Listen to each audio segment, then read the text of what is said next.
अध्यात्म विज्ञान कोई धर्म या संप्रदाय नहीं है, ये स्पिरिचुअल साइंस है जो कुदरत के कानून पर आधारित है। ये विज्ञान पूरे ब्रह्मांड के सभी रहस्यों को उजागर करता है और जीवन के सभी पहलुओं को समझने के लिए एक नई दृष्टि देता है। इसी को आर्ट ऑफ विजन कहते हैं, दुनिया को देखने की एक नई दृष्टि, जो अध्यात्म विज्ञानी परम पूज्य स्वामी श्री कमलेशानंद जी के निर्देशन में सनातन सत्य का अनुसंधान कर हमारे जीवन को प्रकाशित करे। जय सच्चिदानंद। नमो भितरागाय, नमो भितरागाय, नमो अरिहंताणं, नमो अरिहंताणं, नमो सिद्धाणं, नमो सिद्धाणं, नमो आयर्हियाणं, नमो आयर्हियाणं, नमो वत्सायाणं, नमो वत्सायाणं, नमो लोये सव्व साहुणं, नमो लोये सव्व साहुणं, ऐसो पंच नमकारो, ऐसो पंच नमकारो, सब्ब पापणासनो, सब्ब पापणासनो, मंगलानंच सव्वेसिं, मंगलानं च सव्वेसिं, परमं हवै मंगलम। परमं हवै मंगलम्। 24 तीर्थंकर भगवंतों ने અત્યંત ભક્તિપૂર્વક નમસ્કાર કરું છું। 20 વિહરમાન તીર્થંકર સાહેબોને અત્યંત ભક્તિપૂર્વક નમસ્કાર કરું છું। વિતરાગ શાસન દેવી દેવતાઓને અત્યંત ભક્તિપૂર્વક નમસ્કાર કરું છું। નિષ્પક્ષપાતી શાસન દેવી દેવતાઓને અત્યંત ભક્તિપૂર્વક નમસ્કાર કરું છું। આ ક્ષેત્રના રક્ષક દેવી દેવતાઓને અત્યંત ભક્તિપૂર્વક નમસ્કાર કરું છું। આખા બ્રહ્માંડના જીવ માત્રના રેલ સ્વરૂપને અત્યંત ભક્તિપૂર્વક નમસ્કાર કરું છું। જગત ભરના સંત પુરુષોનું યોગબળ, જગત ભરના સત્પુરુષોનું યોગબળ અને પ્રગટ જ્ઞાની પુરુષોનું યોગબળ સમસ્ત વિશ્વનું કલ્યાણ કરો, કલ્યાણ કરો, કલ્યાણ કરો।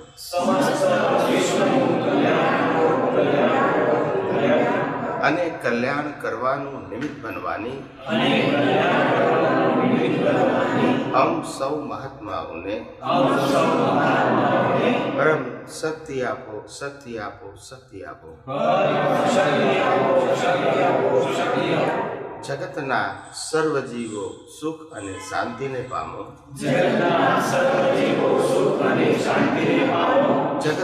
સર્વ જીવો સમાધાનને પામો, જગતના સર્વ જીવો મોક્ષને પામો। જગત કલ્યાણ હો, જગત કલ્યાણ હો, જગત કલ્યાણ હો। જય સચ્ચિદાનંદ।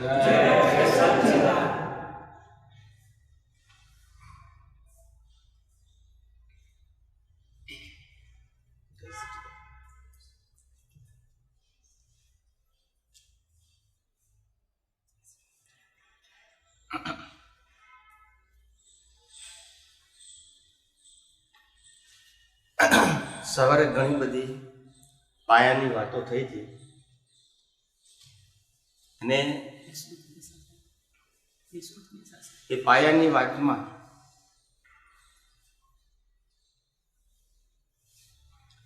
આપણને એ વાત ક્લિયર સમજાઈ ગયેલી કે આ જગતની અંદર આપણે જે આપણે જન્મ મરણના ચક્કરમાં હર્યા કરીએ છીએ પ્રયત્ન તો બધા બહુ જ કરીએ છીએ છૂટવા માટેના, પણ એ પ્રયત્ન સફળ થતા નથી. અને એનું કારણ શું છે? એક જ કારણ છે કે આપણા પ્રયત્ન જે દિશામાં હોવા જોઈએ એ દિશામાં નથી. અને જે દિશામાં તમે પ્રયત્ન કરી રહ્યા છો એ દિશામાં તો પાપ પુણ્ય સિવાય બીજો કોઈ સબ્જેક્ટ જ નથી. જે પ્રયત્ન કરશો ક્યાં તો પાપ બંધાય, ક્યાં તો એટલે પાપ અને પુણ્યના માર્ગને મુક્તિના માર્ગ સાથે કોઈ લેવા દેવા નથી.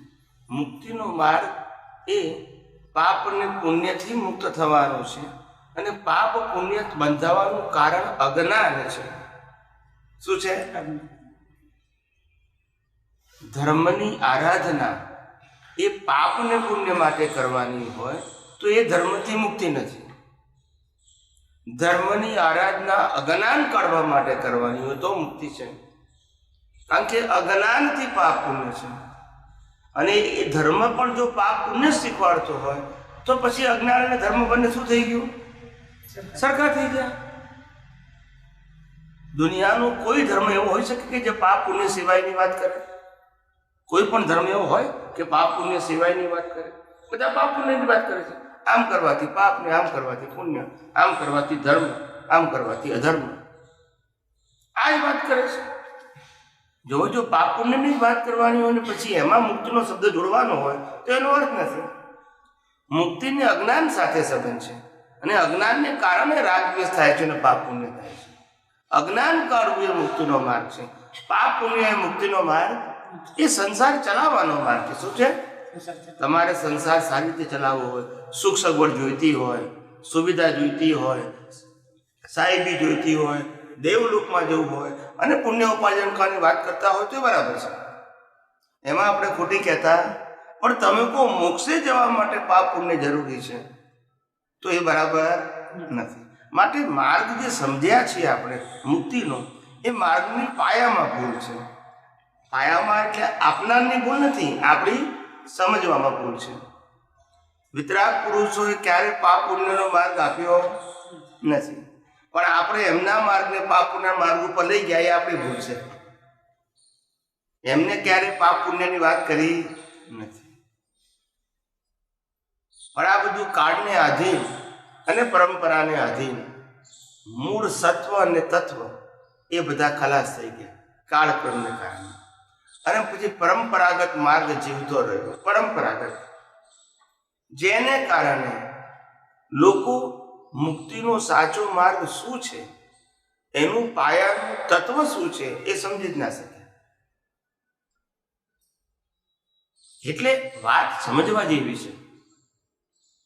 આ ગંભીર વાત નહીં સમજીએ તો આપણી મુક્તિના માર્ગે પ્રગતિ નહીં થાય. પાપ પુણ્યનો માર્ગ તો છે અને રહેવાનો, કળિયુગના અંત સુધી રહેવાનું. પાપ પુણ્યના માર્ગ માટે બંધ થવાનો છે પ્રશ્ન નથી. મુક્તિનો માર્ગ આપણા જ્ઞાન દર્શનમાં, સમજણમાં, દ્રષ્ટિમાં, પુરુષાર્થમાં જીવતો રહે એ મહત્વનું છે. એટલે આપણે સવારે જે વાત કરી હતી કે આ દુનિયાની અંદર આપણે ફસાયા છે ધર્મ ને અધર્મને કારણે નહીં, સંસારમાં સારું ને ખરાબ કરવાને કારણે ફસાયા નથી. આ જગતની અંદર ફસાયા છે તો અજ્ઞાનથી. શેનાથી ફસાયા છે? અજ્ઞાનથી. અને એ અજ્ઞાન પાયાનું શું છે? પહેલું અજ્ઞાન, હું શરીર છું. બીજું અજ્ઞાન, શરીરને હું ચલાવું છું. ત્રીજું અજ્ઞાન, શરીર જે ભોગવે છે એ હું ભોગવું છું. આ ત્રણે અજ્ઞાન છે. આ ત્રણેય અજ્ઞાનને આત્માને કોઈ લેવા દેવા નથી. આ ત્રણેય અજ્ઞાન શરીર સાથે જોડાયા છે અને હું શરીર છું બસ, એટલે અજ્ઞાન મારી હાથે છે. અને સવારે સમજાવ્યું તે પ્રમાણે આ જે શરીર છે એનું જન્મ, જીવન અને મૃત્યુ એ કોના તાબે છે? કુદરત. સવારે વિસ્તારથી સમજાયું હતું કે કઈ રીતે કુદરતના તાબે છે. બરાબર છે? એટલે જેનો ઉત્પત્તિ કરનાર, જેને ચલાવનાર અને જેનો અંત લાવનાર કુદરત જ છે. એના દ્વારા થતી કોઈ પણ ક્રિયા માટે આપણે જવાબદાર નથી. આપણું કામ એનાથી ખાલી મુક્ત રહેવાનું. શું રહેવાનું છે? એને સુધારવાનું નથી, બદલવાનું નથી, બગાડવાનું નથી કે ફેરવવાનું નથી. અને ફેરવી શકીએ એમ પણ માટે આને પરિવર્તન કરવાની મહેનત એ તો અજ્ઞાન છે. એ શું છે? એ તો અજ્ઞાન છે. અને એ અજ્ઞાન આપણને સમજાતું નથી. આપણે એમ કહીએ કે મંદિરમાં જતો નથી એ મારું અજ્ઞાન છે, ઉપવાસ નથી કરતો એ મારું અજ્ઞાન છે. સમજાય છે? ધાર્મિક ક્રિયા નથી કરતો એ મારું અજ્ઞાન છે, હું આ વ્યવહાર ઘરની જવાબદારી ઉપાડતો નથી એ મારું અજ્ઞાન છે. એ બધા અજ્ઞાન સામાજિક અને ધાર્મિક છે, આધ્યાત્મિક નથી. એટલે આધ્યાત્મિક અજ્ઞાન જુદું છે અને સામાજિક અને ધાર્મિક અજ્ઞાન જુદું છે. સામાજિક ધાર્મિક અજ્ઞાન એ સમાજ અને ધર્મ ચલાવવા માટે છે. આધ્યાત્મિક અજ્ઞાન જન્મ મરણથી મુક્ત થવા માટે છે. એટલે બંનેના એંગલ જ જુદા છે અને બંને વસ્તુ એની જગ્યાએ સાચી છે. જો તમારે સારી રીતે સામાજિક જીવન જીવવું હોય તો સમાજના નીતિ નિયમોનું પાલન કરો. તમારે સારું ધાર્મિક જીવન જીવવું હોય તો પાપોથી બચીને પુણ્યની આરાધના કરો, અથવા પુણ્ય પ્રાપ્ત થાય તેવી આરાધના કરો, વ્રત જપ તપ ને પૂજા પાઠ કરો. અને મોક્ષે જવું હોય તો અજ્ઞાન નાશ કરવો પડશે. આ બીજો કોઈ રસ્તો નથી. સમજાય છે? એટલે સવારે પણ મેં આ બાબત ઉપર બહુ જ વિગતવાર વાત કરી, 1.5-2 કલાક જેવી કરી સવારે. હવે ત્યારે પ્રશ્ન પૂછો કઈ સવારના સંદર્ભમાં પાયાની વાત મેં કરી હતી, તેમાં ખ્યાલ આવી જવો જોઈએ કે મન વચન કાયા ત્રણેય આપણા કંટ્રોલમાં નથી. અને મન વચન કાયા માટે આપણે આજે જવાબદાર પણ, કારણ કે ગયા અવતારના કર્મનું ફળ છે. એમાં આ શરીર પણ જવાબદાર. શરીર કુદરતે ફ્રેશ આપ્યું છે અને કર્મ ગયા અવતારના ભોગવે છે, આ સાધન છે. સમજાય છે? એટલે આ સાધન જવાબદાર. આ સાધન તો કર્મ ભોગવવાનું સાધન છે. શું છે? આ સાધને કર્મ કર્યા નથી, આ સાધનથી કર્મ ભોગવીએ છીએ. અહીંથી દેવલોકમાં જઈએ અને દેવલોકનું શરીર મળે તો દેવલોકમાં આપણે કર્મ કર્યા હતા. અહીંથી નરગતિમાં જઈએ ત્યાં બોડી મળે તો નરગતિમાં કર્યા હતા કર્મ. અહીંથી પશુઓનીમાં જઈએ અને કર્મ ભોગવીએ, પશુઓનીમાં કર્યા હતા. તો પછી આ બોડી કેમ મળે? કર્મ ભોગવવા માટે. તો કર્મ ભોગવવા માટે જે શરીર મળ્યું છે એ શરીર જવાબદાર છે? બોલતા નહીં. આપણે એને જવાબદાર ગણીએ છીએ. જવાબદાર નથી. કેટલી અજ્ઞાનતા સાહેબ, વિચાર કરો, કેટલી અજ્ઞાનતા. હવે આ અજ્ઞાનતા કાઢવાની છે. આને સનાતન સત્ય કહેવાય અને ધાર્મિક સત્ય કહેવાય. આ જીવ માત્રને કેવું છે? એક સરખું લાગુ પડે. જૈન વૈષ્ણવ શિવ સ્વામિનારાયણ આવે, હિન્દુ મુસલમાન ક્રિશ્ચન આવે, કુદરતનો કાનૂન તો બધાને સરખો લાગુ પડે છે. નહીં માનવો તો આ જ છે અને માનવો તો નથી માનતા એ અજ્ઞાન છે. નથી માનતા એ ને આપણે કાઢવાનું અજ્ઞાન છે. એટલે આવી રીતે આપણે આપણા જીવનની અંદર જો અજ્ઞાન કાઢવું હોય તો અજ્ઞાન શું છે સમજવું પડશે.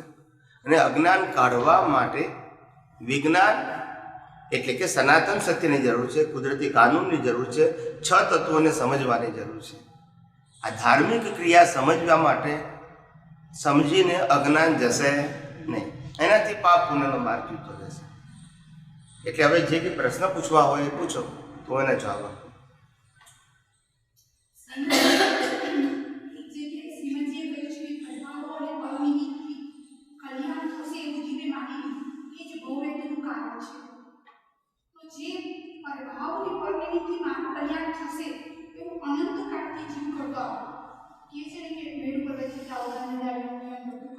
ના પણ પરભાવ હા એ શું કહેવાય? એને શું તમે એને શું એનો અર્થ શું કરશો? પણ પરભાવ એક મિનિટ ધીમે ધીમે પરભાવ કોણે કેવું?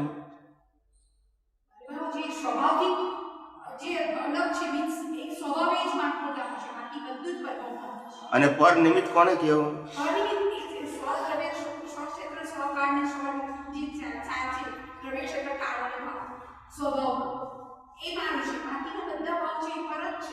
પર નિમિત્ત કહું છું.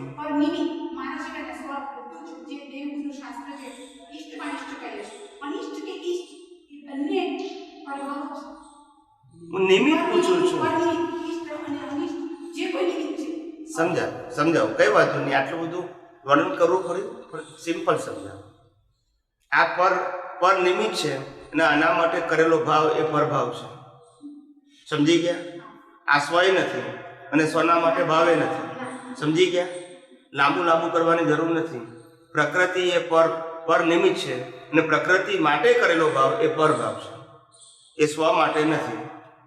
આના સુખ દુઃખ માટે કરેલો, આની સુવિધા માટે કરેલો, આના આનંદ માટે કરેલો, આની અનુકૂળતા માટે કરેલો, બધા ભાવો કયા ભાવ છે? પરભાવ. અને આ પોતે શું છે? પર નિમિત્ત. આ મળ્યું છે એ પર નિમિત્ત છે, સ્વ નિમિત્ત નથી. પછી આની સાથે સંકળાયેલું બધું પર જ હોય ને, જે હોય તે પછી. સમજાય છે? એટલે ટૂંકું ને ટચ સમજવાનું. હવે હું પૂછું છે શું?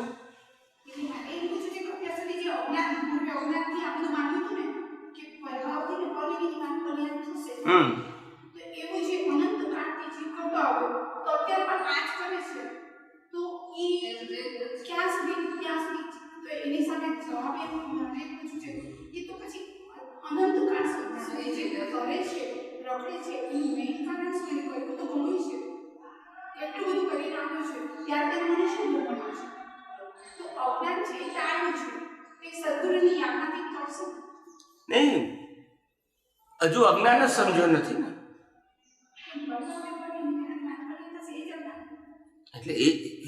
એટલે મેં કીધું અજ્ઞાન જ સમજો નથી ને.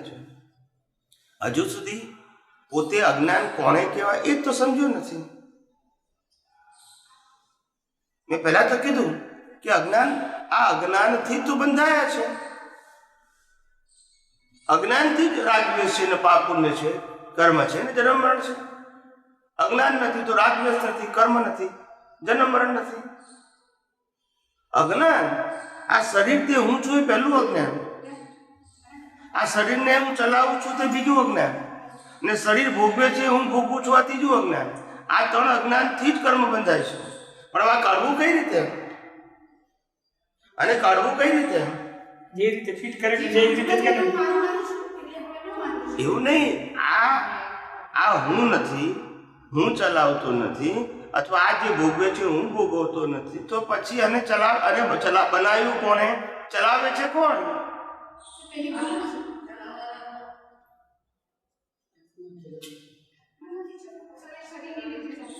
આ શરીર બનાવ્યું છે કુદરતે. કોણે બનાવ્યું? તમે દેવલોકમાં જાઓ, તમે શરીર બનાવ્યું? પશુ યોનિમાં તમે બનાવ્યું? નરગતિમાં તમે બનાવ્યું? મનુષ્ય યોનિમાં તમે બનાવ્યું? કુદરતે બનાવ્યું છે. કેમ બનાવ્યું? કર્મ ભોગવવા માટે. જેવા કર્મ એવું શરીર.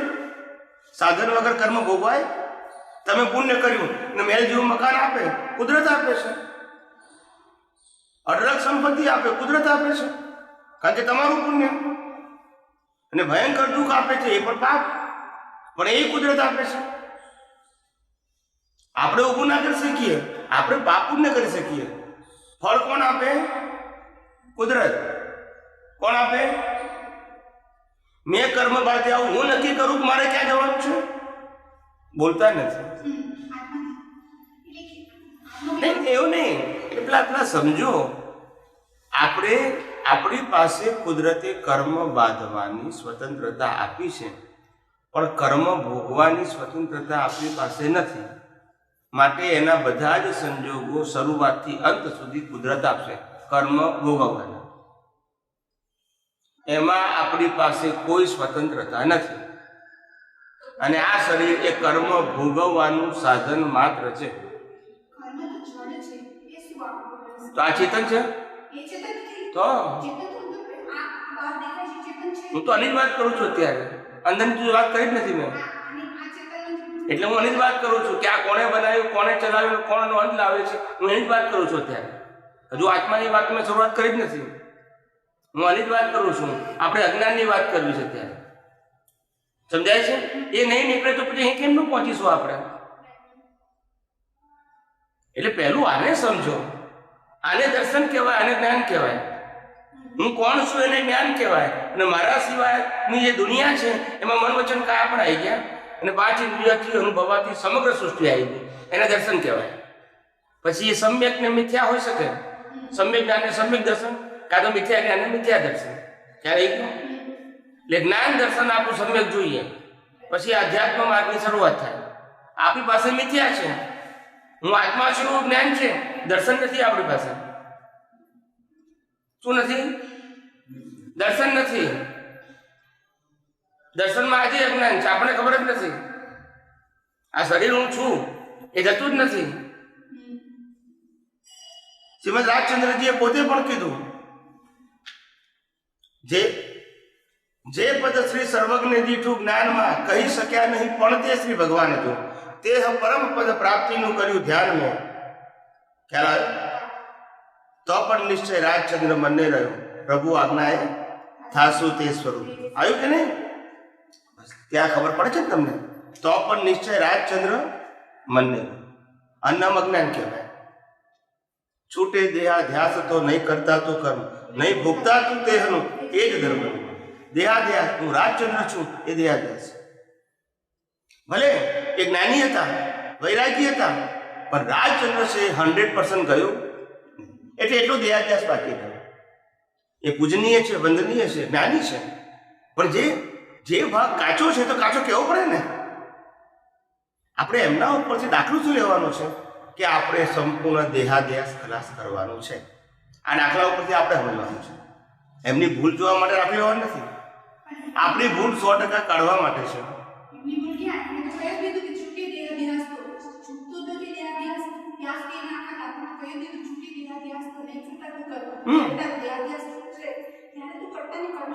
હા, પણ એમને જવાબ આપી દીધો, પણ પ્રયોગ તો બાકી રહ્યો ને. હા, તો એટલે જ કીધું, એના માટે તો કીધું એમને. એ જ એમને વાત કરી, જે પદ શ્રી સર્વજ્ઞ દીઠું જ્ઞાનમાં કહ્યું ને એમાં જ કીધું ને. તો પછી એટલે આપણે શું એમાં જ સમજવાનું છે કે દેહાધ્યાસ આપણો 100% જશે તો જ નિવેડો આવશે. અને દેહાધ્યાસ એટલે જ અજ્ઞાન. દેહમાં આત્મબુદ્ધિ તે અજ્ઞાન. દેહમાં આત્મબુદ્ધિ એટલે દેહ હું છું તે, દેહને ચલાવું હું છું તે, ને દેહ ભોગવે છે હું ભોગવું છું, આ બધું દેહાધ્યાસ કહેવાય. એવું આના માટે નહીં. આ 5 ઇન્દ્રિયોથી આ જેટલા દેહને જુઓ છો એમાં પણ તમે કર્તાને માલિકી જુઓ છો, એ દેહાધ્યાસ છે. એટલે દેહાધ્યાસ એટલે ખાલી આટો છોડવાનો નથી. પણ એ ક્યારે છૂટે? એની સામે સનાતન સત્ય આ કઈ રીતે ચાલે છે જાણો તો જ છૂટે ને. મારે તો કાઢી નાખવું છે એમ નીકળી જાય? એમ નીકળી જાય? મારે દેહાધ્યાસ કાઢવો છે બોલવાથી નીકળી જાય? ના નીકળી જાય. તો એની સામે તમારી પાસે જવાબ હોય કે આ દેહ છે, એનું જન્મ, જીવન અને મૃત્યુ કોના હાથમાં છે? સમજાય છે? કોના હાથમાં છે? મેં સવારે વિગતવાર સમજાવ્યું હતું કે આ શરીરની ડિઝાઇન કુદરતે બનાવી છે, એટલે બધાની એક જ સરખી છે. દુનિયાનો કોઈ પણ ડોક્ટર કોઈ પણ શરીરને રિપેરિંગ કરી શકે, કારણ કે ડિઝાઇન એક જ છે. હા કે ના? એક ડિઝાઇન ક્યારે હોય? કુદરતે બનાવી હોય તો કે માણસે બનાવી હોય? તો કુદરતે. ડિઝાઇન કુદરતે બનાવ્યું છે. પછી આ શરીર બનાવ્યું છે એ પંચ મહાભૂતોનું છે. પૃથ્વી, પાણી, વાયુ, અગ્નિ, આકાશ, એ પણ કોના છે? એ પણ કુદરતના. બરાબર. ડિઝાઇન કુદરતની, શરીર કુદરતનું. અને 100 વર્ષ જીવતું રાખવાનું, એટલે હવા, પાણી, ખોરાક જોઈએ ને, એ કોણ આપે? એ કુદરત આપે. બરાબર છે. પછી આપણને કહે કે 100 વર્ષ કેમ જીવતું રાખવાના છે? તો કે કર્મ ભોગવવા માટે જીવતું રાખીએ છીએ. તો કે કર્મ કર્યા તો અમને ખબર નથી. તો કુદરત કે સંજોગો મારે જ આપવાના, જન્મતાની સાથે મા બાપે મારે આપવાના, છેલ્લો શ્વાસ તો મારે જ બંધ કરવાનો, આપણે કંઈ કરવાનું? સમજાય છે? બધું તો કુદરત કરે છે. તો પછી કુદરત કરે છે તો કુદરતી રચના તરીકે એને જોવામાં શું વાંધો છે? ભૂલતા નથી. કુદરત કરે છે. તમે જે શબ્દો વાપરો છો ને એનો મને જણાવો. કારણ કે જે કર્મ પોતે જ કરીને આપો છો, એના પ્રમાણે જે દેહ મળે છે, એના પ્રમાણે દેહની વિલય થાય છે. બધું એ જ જે કરીને આપ્યો છે એનું જ રિઝલ્ટ મળે છે ને. એટલે આ શરીરે ગુનો કર્યો છે એમ ને? એક મિનિટ, આ શરીરે ગુનો કર્યો છે ને? શરીરે ગુનો નહીં, જે તું કર્મ કરીને આવ્યો છે એ રીતે તમે શરીર. કર્મ જુદી વસ્તુ છે ને શરીર જુદી વસ્તુ છે. આપણે ભાગ પાડી નાખ્યા. આત્માનું શરીર. એક મિનિટ, કર્મ જુદું છે ને શરીર જુદું છે ને આપણે ભાગ પાડી દીધા. કર્મ ફળ ભોગવવા માટે શરીર મળે છે, શરીર આપણે નથી. શરીર એટલે હું નથી, પણ જે હું કર્મ અને તમે બી ભેગા કરવા માંગો છો. આત્મા જે આગળ જે શરીર લઈને ગયો હતો, એની પાસે જે શરીર હતું ત્યારે એને જે કર્મ કર્યા એને નેક્સ્ટ જન્મમાં એ રીતે મળે છે. આપણ કોણ આપે છે એમ પૂછું છું. તમારા કર્મથી મળે છે, પણ આપે છે કોણ? તે જે પોતાના કર્મનો રિઝલ્ટ પોતે જ છે. કુદરત, તમે જે કુદરત કહો છો ને એની સામે જરા મને વિશ્લેષણ કરો. કુદરત કંઈ કરતું જ નથી. એક મિનિટ, ગયા કર્મ કેવા કર્મ કર્યા છે તમને ખબર છે? જેવા કર્યા છે એવા તે તો ભોગવે છે ને. ને પણ તો રિઝલ્ટ કોણ આપે છે? રિઝલ્ટ હું જ, મારો કર્મનો કરતા હું જ છું. આત્મા છે ને એ જ આગળ કરીને આવ્યું છે. વચ્ચે બીજું કોઈ છે જ નહીં. કારણ કે જો મેં સારા કર્મ કર્યા હોય તો મને હું પ્રશ્ન શું પૂછું છું ને તમે છો? હું સાદો પ્રશ્ન પૂછું છું, રિઝલ્ટ કોણ આપે છે? આપણે એક મિનિટ, સ્કૂલ કોલેજમાં આપણે ભણવા જઈએ તો એક્ઝામ આપી છે, બરાબર છે? હા કે ના તો બોલો. રિઝલ્ટ કોણ આપે છે? રિઝલ્ટ કોણ આપે છે? એ જે કર્યું એનું જ રિઝલ્ટ આપે છે. કોણ આપે છે? તમે બીજું કેમ વધારે બોલો છો? હું સાદું પૂછું છું કે રિઝલ્ટ કોણ આપે, તમારે શું આપવાનું છે? મેં એવું પૂછ્યું કે તમે એક્ઝામ નથી આપી, તમે એક્ઝામ આપી છે, હું શું પૂછું છું ખાલી રિઝલ્ટ કોણ આપે છે? તમારે શું આપવાનું છે? ટીચર આપે છે. રિઝલ્ટ કોણ ભોગવે છે? રિઝલ્ટ મેળવે છે કોણ? જેને એક્ઝામ આપી છે તે, બરાબર છે? એવી રીતે ફેરથી પ્રશ્ન પૂછું, કર્મ મેં કર્યું છે, રિઝલ્ટ કોણ આપે છે? એક એમને બોલવા દો ને, એમનું સોલ્યુશન લાવું છું. બોલો, આ દાખલા ઉપર તેનો જવાબ આપો. હવે કર્મ મેં કર્યું છે, રિઝલ્ટ કોણ આપે છે?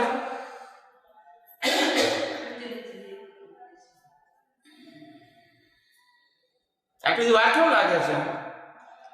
તમારે જવાબ આપવો જોઈએ ને તમારી પાસે. હું ખાલી રિઝલ્ટની જ વાત કરું છું, મેં કોઈ અઘરો પ્રશ્ન નથી પૂછ્યો.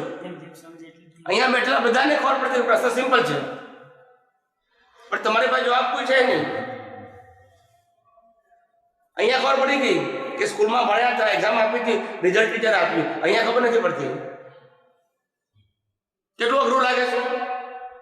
કારણ કે એ દિશામાં આપણે ક્યારે વિચાર્યું નથી.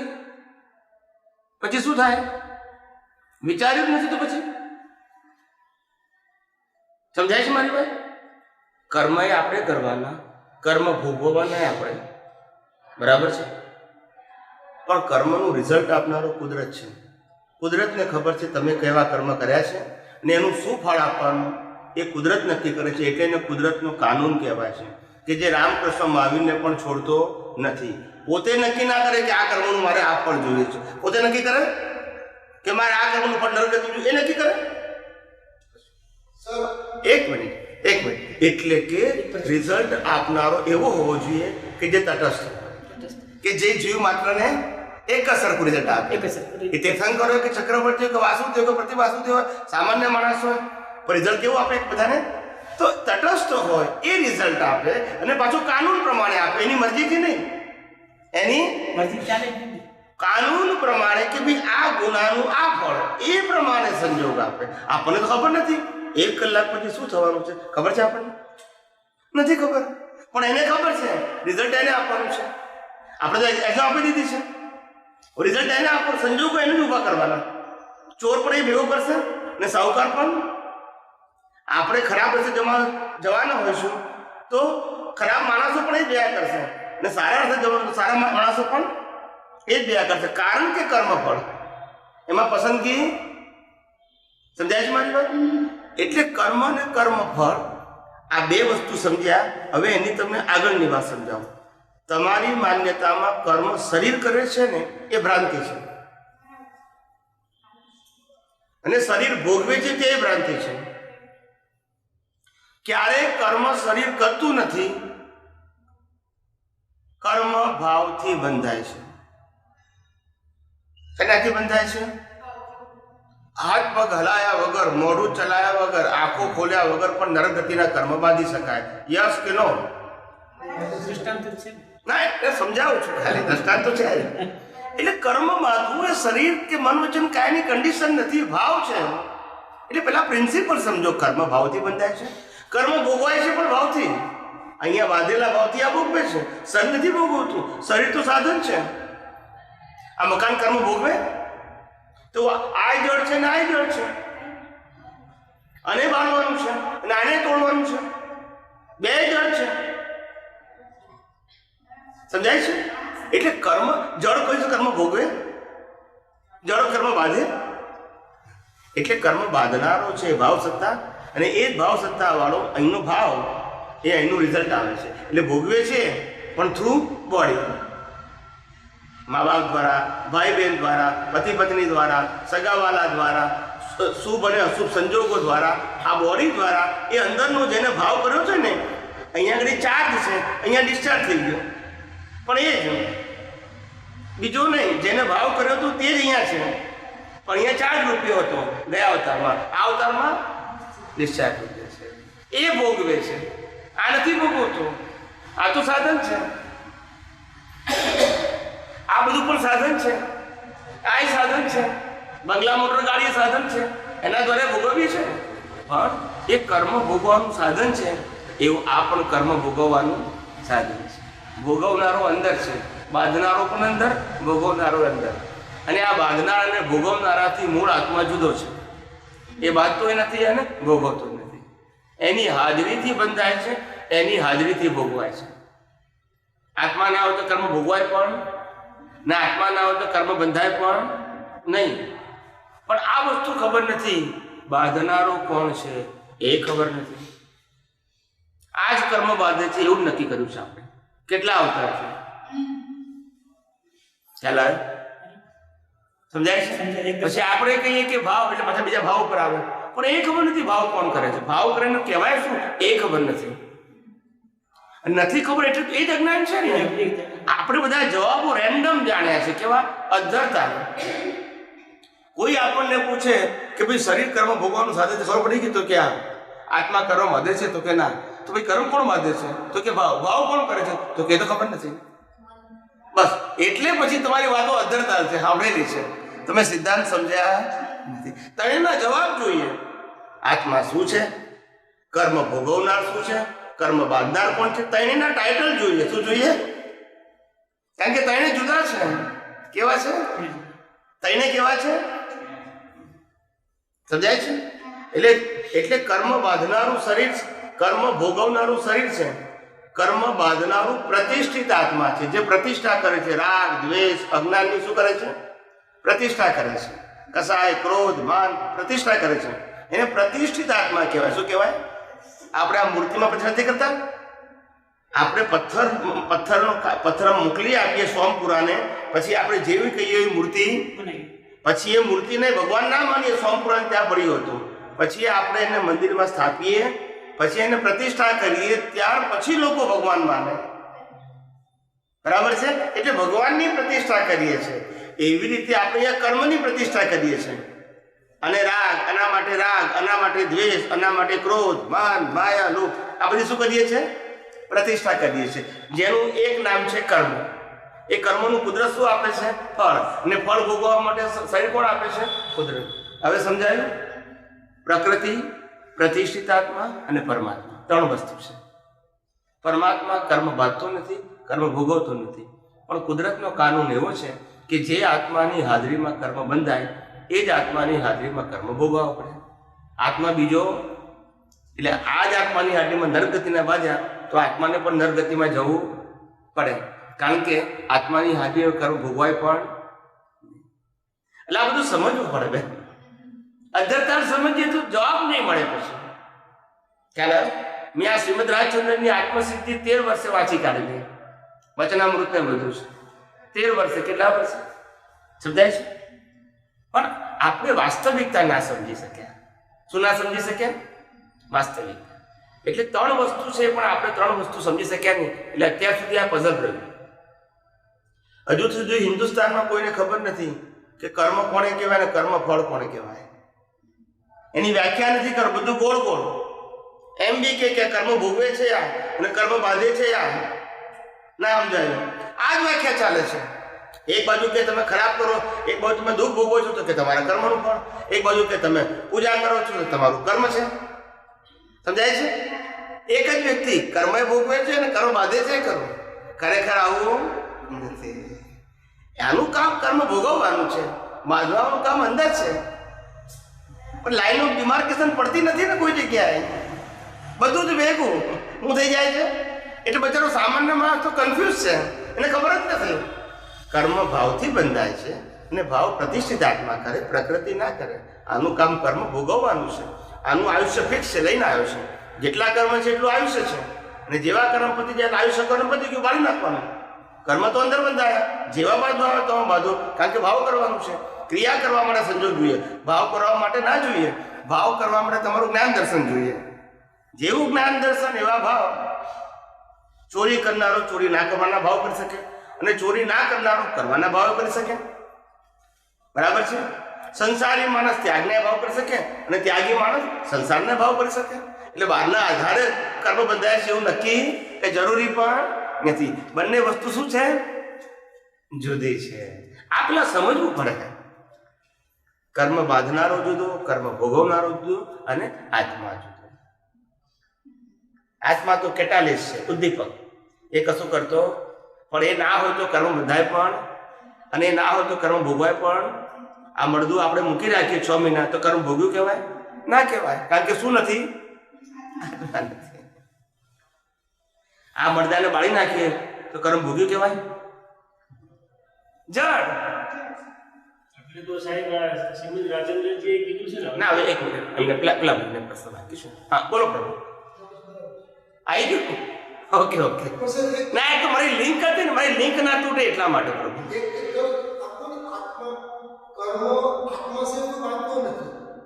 કર્મ હા, એવું તમે માનો છો? અને ભોગવે છે તો આત્મા જ ભોગવે છે. ઓકે. હા, શરીર માટે ભોગવે છે બસ ચોક્કસ છે. આજે સપોઝ માનો કે આપણને પીડા થઈ તો પીડાની અસર થાય છે શરીરને. આજે માનો કોઈ સમજી ગયો, શરીરને થાય છે પછી એ ઘાની પીડા શરીરને થાય છે. ઓકે. પણ એ આત્મા રૂપી આત્માથી જ શરીરને પીડા થાય.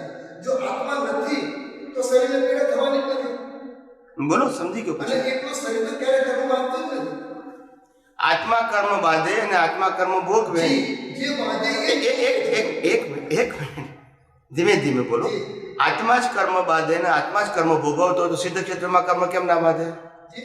સિદ્ધ ક્ષેત્રમાં કેમ કર્મ ના બાંધે? સિદ્ધ ક્ષેત્રમાં તો કર્મ બાંધવાનો છે જ નહીં. પછી પણ કેમ નહીં એમ પૂછું. એ જ આત્મા ત્યાં મોક્ષ થઈ જાય છે. ફક્ત ત્યાં જીવની સ્થિતિ જ છે. સિદ્ધ ક્ષેત્રમાં કશું નથી કરવાનું. એટલે આત્માનો સ્વભાવ કર્મ બાંધવાનો છે. જી કર્મ તમે એક મિનિટ વાંધો નહીં. આત્માનો આ સાધુ ભગવાન તો બેઠા છે, એમને પૂછી જો કે આત્માનો ગુણ કર્મ બાંધવાનો છે? હું ખાલી ગુણની વાત કરું છું. જો એનો ગુણ હોય તો એ બાંધે તો કબૂલ કરીશ.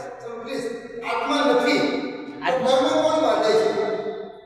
આત્મા ના હોય તો કર્મ ના બંધાય, આત્મા ના હોય તો કર્મ ના ભોગવાય. આ હું બોલી ગયો. આ શરીર છે. ના, પણ આ બોલી ગયો હું એમ કહું છું. આત્મા નીકળી ગયા. એક મિનિટ. આત્મા ના હોય તો કર્મ ના ભોગવાય. આ વાત હું કરી ગયો. પછી ફેરથી કેમ પૂછું છું? આ તો હું કરી ગયો. આ વાત કરી દીધી મેં. આત્મા હાજર હોય એમાં ના નથી, પણ આત્મા માનતો ને આત્મા ભોગવતો નથી એ રીતે. એમ આત્માનો સ્વભાવ જ નથી. આત્માનો સ્વભાવ નથી એમ કહું છું. આત્મા હાજર જ હોય. આત્માની હાજરી વગર કર્મ બંધાય છે એવું નથી કહેતો, ને આત્માની હાજરી વગર કર્મ ભોગવાય છે એવું પણ નથી કહેતો. મેં ખાલી એટલું બધું કર્મ બાંધનારો અને કર્મ ભોગવનારો આત્મા નથી, આટલું મેં કીધું. બાંધનારો જુદો છે, ભોગવનારો પણ તે જ છે. અમારા ગુરુદેવના પુસ્તકોમાં તો ગુરુદેવ ચોખ્ખું લખે છે આત્મા જ કર્મ બાંધે છે. તું ઈ ભોગવ, તું ઈ બાંધે, તું ઈ બાંધે, તું જ કર્મ બાંધે. એટલે ભોગવે છે. એક મિનિટ. એટલે આમાં થયું છે શું છે? જે આત્મા શબ્દ વાપર્યો છે ને, જે એ આત્મા શબ્દ પ્રતિષ્ઠિત આત્મા માટે વાપર્યો, અને આપણે મૂળ આત્મા શબ્દ. પ્રતિષ્ઠિત આત્મા એટલે પ્રતિષ્ઠા કરનારો. રાગની, દ્વેષની, ક્રોધની, માયાની, લોભની જે પ્રતિષ્ઠા કરનારો છે એ પ્રતિષ્ઠિત આત્મા છે. દેવાળો આત્મા. અને એ આત્માથી કર્મ બંધાય છે, અને ભોગવવા માટે કુદરત એને શરીર આપે છે અને સંજોગો આપે છે. સમજાય છે? એટલે ધીમે ધીમે વાત સમજાશે, ધીમે ધીમે સમજાશે. આનામાં સિદ્ધાંત સમજવો પડે સાહેબ. વ્યક્તિગત મારી કે તમારી માન્યતા કામ નહીં કરે. આપણે જ્યારે શાસ્ત્રો વાંચીએ ત્યારે શાસ્ત્રોમાં વાંચી જોજો તમે આજે પણ ઘેર જઈને કે આત્માના કયા કયા ગુણો છે. તમે મોબાઈલમાં નાખશો તોય બતાવશે.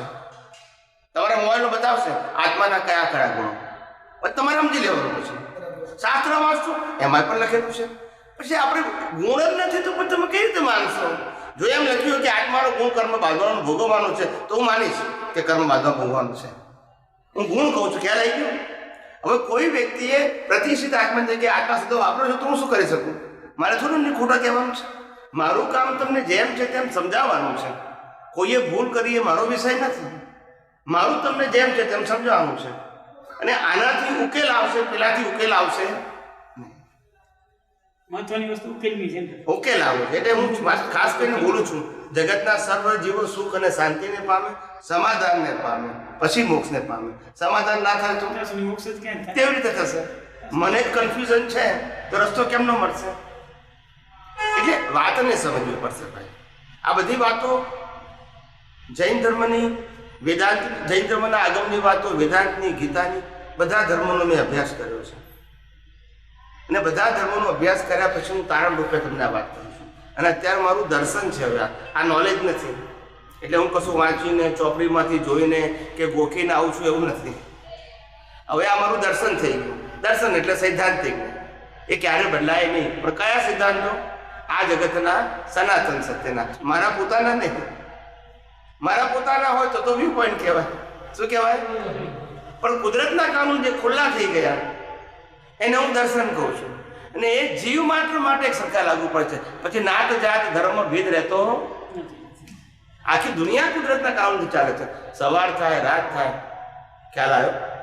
ઠંડી, ગરમી, બારિશ, ભરતી ઓટ માણસ કરે છે. દરિયો ઉછળે, ધરતી કમ થાય, બધું કુદરત કરે છે. કર્મના ફળ કોણ આપે? આપણને ખબર જ નથી. આપણે એ સમજવાની જરૂર છે. એનું અજ્ઞાન છે. ધાર્મિક અજ્ઞાનને એવું અજ્ઞાન નથી કહેતો, એ પાપ પુણ્યનો વિષય છે. સનાતન સત્ય નથી જાણતા કે જે કુદરતના કાનૂન ઉપર આધારિત છે, 6 તત્વો ઉપર આધારિત છે.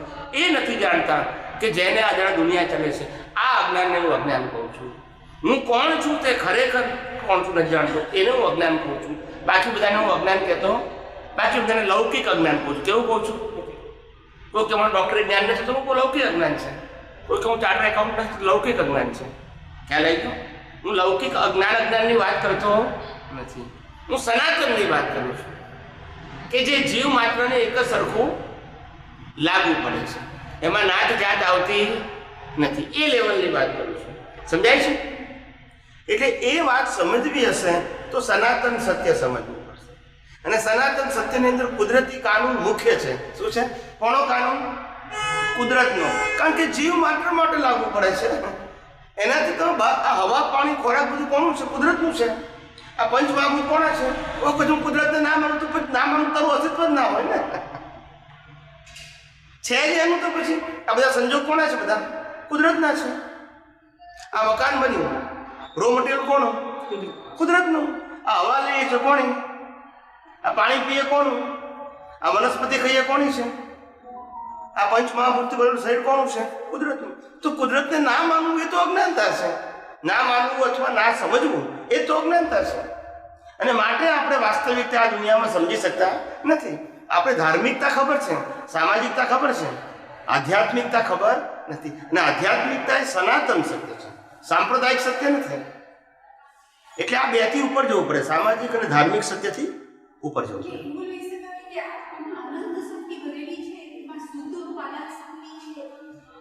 ત્યારે આત્મા સારા કર્મ કરે છે અને જ્યારે અશુદ્ધ ઉદન શક્તિ કામ કરે છે ત્યારે ખરાબ કર્મ તરફ વળી જાય છે. આત્મા કશું કરતો નથી. આત્માનું કામ શુદ્ધાત્માની વાત. આત્મા એટલે શુદ્ધાત્મા સમજવાના. એટલે મૂળ આત્માનો પેલા સ્વભાવ સમજી શુદ્ધાત્મા એટલે આપણે કશું અંદર એડ નહીં કરવાનું. નેચર એટલે વાંધો ના. આત્માનો સ્વભાવ સ્વ પર પ્રકાશક છે. પોતે પ્રકાશે છે અને દુનિયાને પ્રકાશિત કરે છે. આ એનું કામ છે. આત્માનો સ્વભાવ કર્મ બાંધવાનું કે કર્મ ભોગવવાનું નથી, પ્રકાશ આપવાનો છે. જેમ સૂર્યનારાયણ પોતે પ્રકાશિત છે અને આખી દુનિયાને પ્રકાશ આપે છે. પણ સૂર્યનારાયણની હાજરીમાં મગનભાઈ છગનભાઈનું ખિસ્સું કાપે એનું પાપ સૂર્યનારાયણને ના લાગે. બોલતા નથી. સૂર્યનારાયણને લાગે? સૂર્યનારાયણના પ્રકાશની હાજરીમાં મગનભાઈ છગનભાઈનું ખીચું કાપે એનું પાપ સૂર્યનારાયણને ના લાગે, અને અંધારું હોય તો ના કાપી શકે. એવું આત્માના પ્રકાશની હાજરીમાં તમે પાપ પુણ્ય કરો એનું પાપ પુણ્ય આત્માને લાગતું નથી, પણ એની હાજરી વગર તમે પાપ પુણ્ય કરી પણ ના આપો. સેમ સૂર્યનારાયણ, પણ તેથી સૂર્યનારાયણ જવાબદાર અને આત્મા પણ જવાબદાર ના સમજાયું? સમજાયું કે નહીં? વાત તો સમજવી પડશે ને. ઘણા લોકો કહે છે સ્વામીજી આ અનંત શક્તિ વાળો આત્મા છે તો ફસાયો કેમ? પોતાના ગુનાથી ફસાયો છે. શેનાથી? કારણ કે આ ઉત્ક્રાંતિવાદનો સિદ્ધાંત છે. કેવો છે? નિગોદમાંથી આવીને વિકાસ થઈ રહ્યો છે. નિગોદમાંથી આવે ત્યારે વિકાસ થાય છે. પેલા ઇન્દ્રિય જ્ઞાનનો વિકાસ. શું થાય છે? ઇન્દ્રિય જ્ઞાન, એકેન્દ્રિય, 2, 3, 4, 5 એનો વિકાસ છે. ઇન્દ્રિય જ્ઞાન પછી મનુષ્યમાં આવે પછી બૌદ્ધિક જ્ઞાનનો વિકાસ. શેનો વિકાસ? પછી બૌદ્ધિક જ્ઞાનમાં માર ખાય છે, પછી આધ્યાત્મિક જ્ઞાનનો વિકાસ. બૌદ્ધિક જ્ઞાનથી સત્તા, સંપત્તિ, સંબંધોના સાધનો પ્રાપ્ત મેળવવું કરે છે, કારણ કે બૌદ્ધિક. પછી એમાંથી માર ખાય પછી આધ્યાત્મિક ખોળે છે. આધ્યાત્મિક પછી સનાતન સત્ય આવે. પહેલા ઇન્દ્રિયનું સત્ય આવે, પછી બૌદ્ધિક સત્ય આવે, અને પછી સનાતન સત્ય આવે. આ એનો વિકાસનો ક્રમ છે. શું છે? જીવનો વિકાસનો ક્રમ છે. સમજાય છે? આત્માનો વિકાસનો ક્રમ ના હોય, જીવનો વિકાસનો ક્રમ છે. સમજાય છે? હવે જ્યારે પોતે માર ખાઈને નક્કી કરે છે કે હું જે સુખ મેળવવા માંગુ છું આ જગતમાંથી, એ બુદ્ધિશાળી માણસને જ્યારે ખબર પડે કે આ જગતમાં સુખ દુઃખ જેવી કોઈ વસ્તુ જ નથી, એવું જ્ઞાની ભગવંતો દ્વારા કે અનુભવી પુરુષો દ્વારા સમજણ આપવામાં આવે અને પેલાને સમજાય, ત્યારથી ખબર પડે કે આના માટે રજપડ કરવાની જરૂર. આ જગતમાં સુખ દુઃખ જેવી કોઈ વસ્તુ જ નથી. કુદરતની ભાષામાં, લોક ભાષામાં છે, કોની ભાષામાં નથી? લોક ભાષા, કુદરતી ભાષામાં નથી. હવે આપણે લાગે કુદરતની ભાષામાં સુખ દુઃખ કેમ નથી? તો કુદરત કહે છે હું તો તમને રિઝલ્ટ આપું છું, તમારે લેવલ જે લગાવવું એ લગાવો. ભાઈ તમે 100 માંથી 25 માર્ક આપું લખ્યું છે તો હું કેટલા માર્ક આપું? તમે કહો છો પા ફેલ થયો, ટીચરે ફેલ કર્યો, બોલતા નથી. કહું એક લિંક પૂરી થવા દો ને, લિંક પૂરી થવા દો. ખ્યાલ આવ્યો? હવે કે છે ક્યાં કે ટીચરે તો 100 માંથી 100 લખ્યા, 90 માર્ક લખ્યું તો 90 આપ્યા, અને પછી મેં લખ્યું 25 આપ્યા. એટલે ટીચરે શું કહેવાય? ટીચર ઇઝ ઇક્વલ ટુ કુદરત. ટીચરે શું કર્યું? રિઝલ્ટ આપ્યું. હવે રિઝલ્ટને તમે શું માનો છો કે પાસ કે ફેલ, સારું કે ખરાબ? તમે માનો છો ને કે ટીચર માને છો? આપણે પોતે જ એમ કુદરતે આપણે રિઝલ્ટ આપ્યું છે આપણા કર્મનું. હવે તમારે બાપુને તમારે માનવાનું છે. કોને માનવાનું છે? તમારે માનવાનું છે. કુદરત પાપ પુણ્ય આપતી નથી. કુદરત તમારા કર્મનું શું આપે છે? એને રિઝલ્ટ તમારે આપવાનું કે આમાં સુખ છે અને આમાં દુઃખ છે. આજે કોઈ ગરીબ માણસ હોય એને હું 5 રૂપિયા આપું તો એના માટે સુખ છે, અને કોઈ BMW માંથી ઉતરે અને એને 5 રૂપિયા આપું તો એના માટે ઇન્સલ્ટ છે. તો વ્યાખ્યા કોણે આપી? માનવ સુખ દુઃખની વ્યાખ્યા કોણે આપી? કુદરતે આપી? માણસે.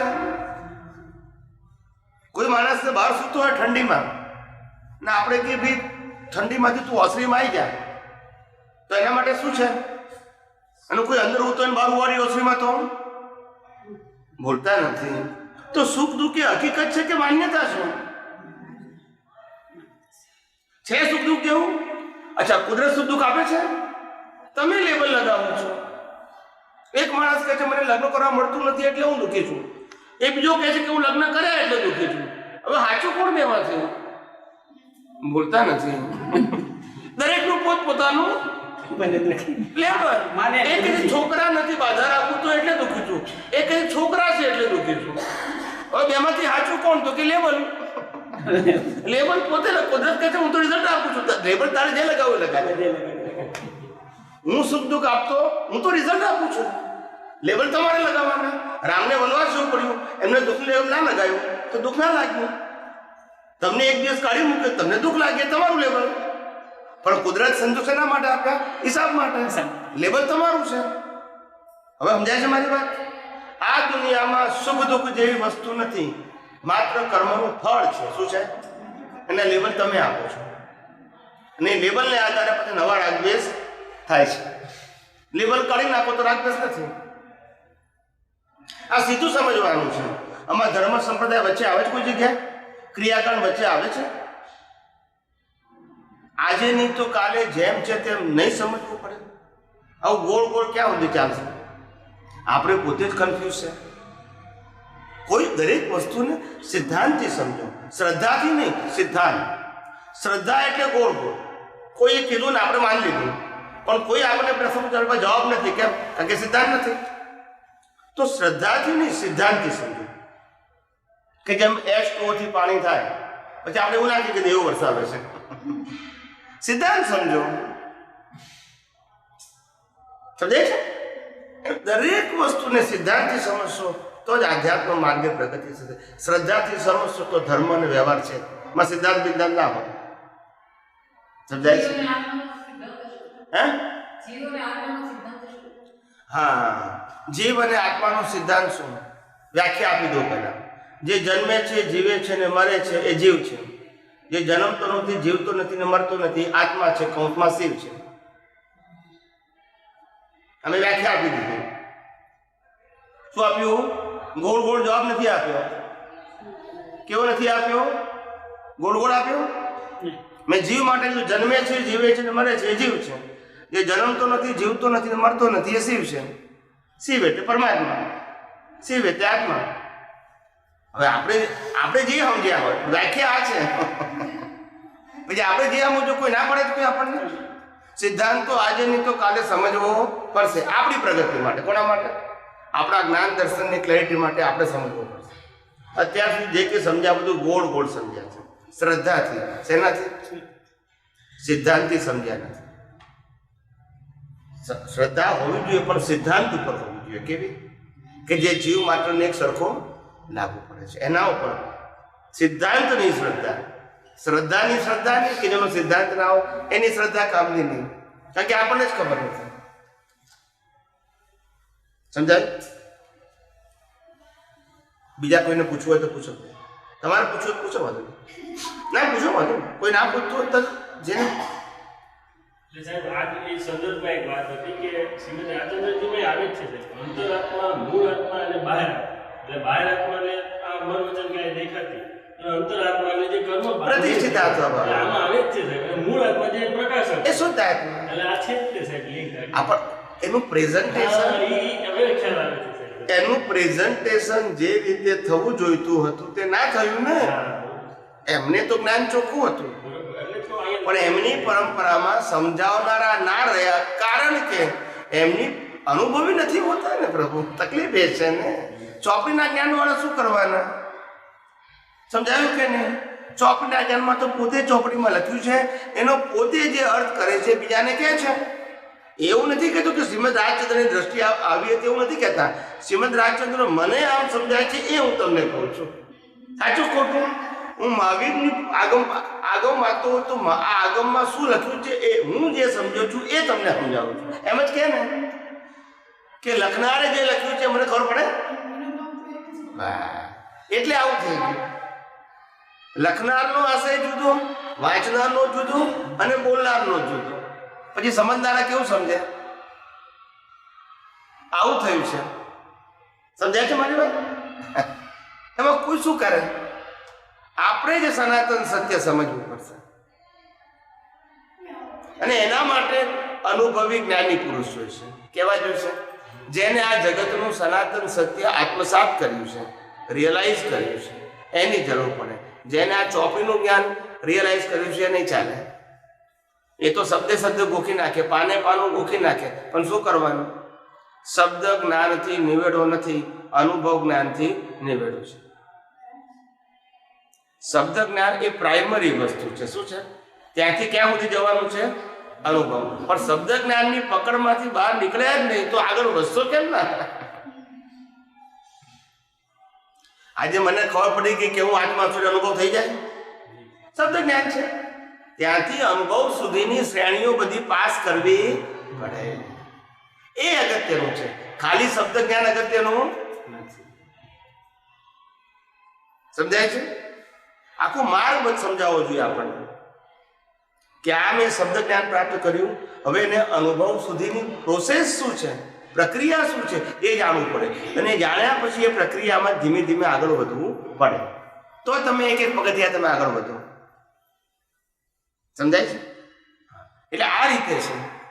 એટલે આ જે પ્રક્રિયા જેને કહેવાય ને એ અનુભવી પુરુષ સિવાય કોઈની પાસે ના હોય. શું ના હોય? હા, હવે કોઈને એમ લાગે કે ભાઈ આ ચોપડીમાં બધું જ્ઞાન આવી ગયું, એવું લાગે ખરું? દરેક ધર્મવાળા લાગે, દરેક ધર્મવાળા લાગે કે અમારી પુસ્તકમાં બધું જ્ઞાન છે. જૈનોને પૂછો, વૈષ્ણવને પૂછો, વેદાંતવાને, બધા એમ કે અમારા શાસ્ત્રમાં બધું જ્ઞાન આવી ગયું. બધા આમ જ કે. સમજાય છે? હવે આપણે શું કહીએ છીએ કે શાસ્ત્ર ખોટા નથી, શાસ્ત્ર ખોટા નથી, પણ શાસ્ત્ર જે તે વ્યક્તિએ પોતાના અનુભવ જ્ઞાનને આધારે જે તે સમય લખેલા છે, આજે એ શાસ્ત્ર કામ ના લાગે સાહેબ. લાગે ખાલી પ્રાઇમરી તરીકે. શું લાગે? પ્રેક્ટિકલ તરીકે ના લાગે. કારણ કે એ કાળમાં આજથી 100 વર્ષ પહેલાની સ્થિતિવાળો માણસ આજે આપણને સમજાવવા જાય એ સ્થિતિનું વર્ણન તો આપણને કામ લાગે? લાગે? એ લાઈફ અત્યારે કામ લાગે? ના લાગે. સમજાય છે કે નહીં? આ બધું સમજવું પડે. એટલે વાત ખોટી નથી, પણ એ જે તે કાળને આધીન છે. આજે 25 વર્ષનો જીવતો છોકરો અને 50 વર્ષનો જીવતો બાપ બે હામ અમે બેઠા હોય ટેબલ ઉપર, ડાઇનિંગ ટેબલ ઉપર, અને છોકરો કે બાપા મને મોબાઈલ અપાવો, પણ આ સાદો નહીં, ઇન્ટરનેટ વાળો 50-60 હજાર કે લાખ રૂપિયાનો આવે છે તેવો સાદો મોબાઈલ જોઈતો, તો એના ફાધર કે હું મારા બાપા એના બાપા વગર મોબાઈલે જીવ્યા, અને તું લાખ રૂપિયાનો મોબાઈલ માંગે છે. હવે એને કેમનો મેર પડશે સાહેબ? બોલો. બાપાની સમજણ, છોકરાની સમજણ. સમજાય છે કે નહીં? બંને જીવતા છે, બંને જીવતા છે, પણ 25 વર્ષના ગેપને કારણે એકબીજાને સમજી શકતા. કેટલો ગેપ છે?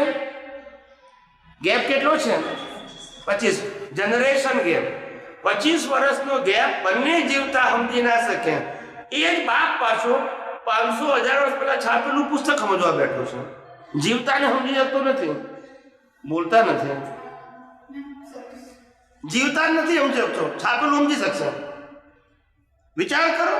નહીં, તમે વિચારો એમ કહો. હું જે કહું છું એના પર વિચાર કરો.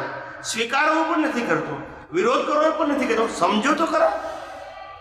આજે વાસ્તવિકતા તો આજની તો કાલે સમજવી નહીં પડે? નહીં પડે? ખોટાના ગુણાકાર ક્યાં સુધી સાચો જવાબ આપશે? ભલે મેં લાખ અવતાર ખોટાના ગુણાકાર કર્યા, પણ એક દિવસ તો મારે સાચો જવાબ લેવા માટે ગુણાકાર સાચા કરવા પડશે કે નહીં? ગપ ગુણા ગમ કરીએ તો જવાબ ક્યાં સુધી આવશે? પછી ભટકવાનું તો મારે જ છે ને. સાચું એક દિવસ જાણવું પડશે ને. કેટલા અવતારથી ખોટું જાણવું એ અગત્ય નથી, જાગ્યા ત્યારથી સવાર, તો જ આગળ વધાશે. આપણે કેટલા વર્ષથી અજ્ઞાનથી જીવીએ છીએ અગત્ય નથી. આજે મને ખબર પડી, આજથી મારે આ રીતે જીવવું છે, આ દ્રષ્ટિથી જીવવું છે. પતી ગઈ વાત. મેં પાટલું જોવાની જરૂર નથી આપણે, એ તો પતી ગયું. ખ્યાલ આવે? એટલે જ્યાં સુધી આ જગતની વાસ્તવિકતા નહીં સમજાય ત્યાં સુધી પ્રગતિનો માર્ગ છે જ નહીં, છે જ નહીં. આપણે સામાજિક અને ધાર્મિકતા જાણીએ છીએ, આધ્યાત્મિકતા જાણતા નથી. આ બધા પ્રસંગ છે અને બધા લોકો પુસ્તકના આધારે બોલે છે. નો ડાઉટ સમાજના 90% લોકોને આમાં જ રસ હોય, પુસ્તકમાં રસ હોય, એ હું કબૂલ કરું છું.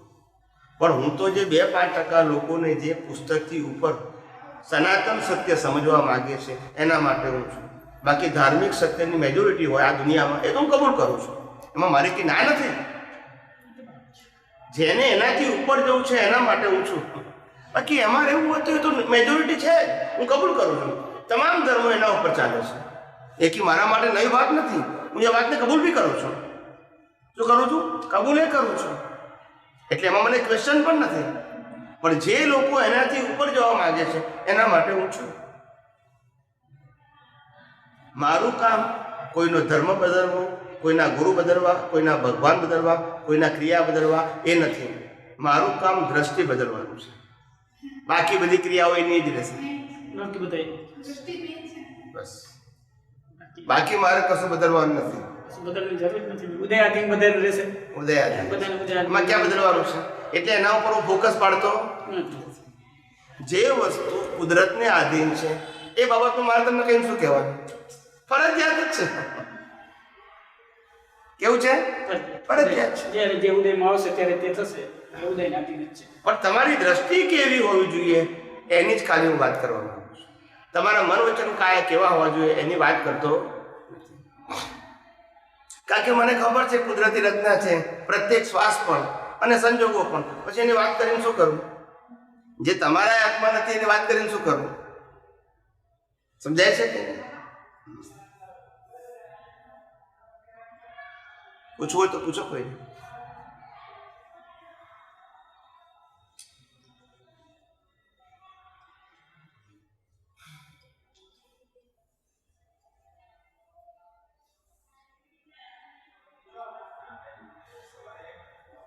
હે? તમારે પૂછવું છે કશું? પૂછવું છે કશું?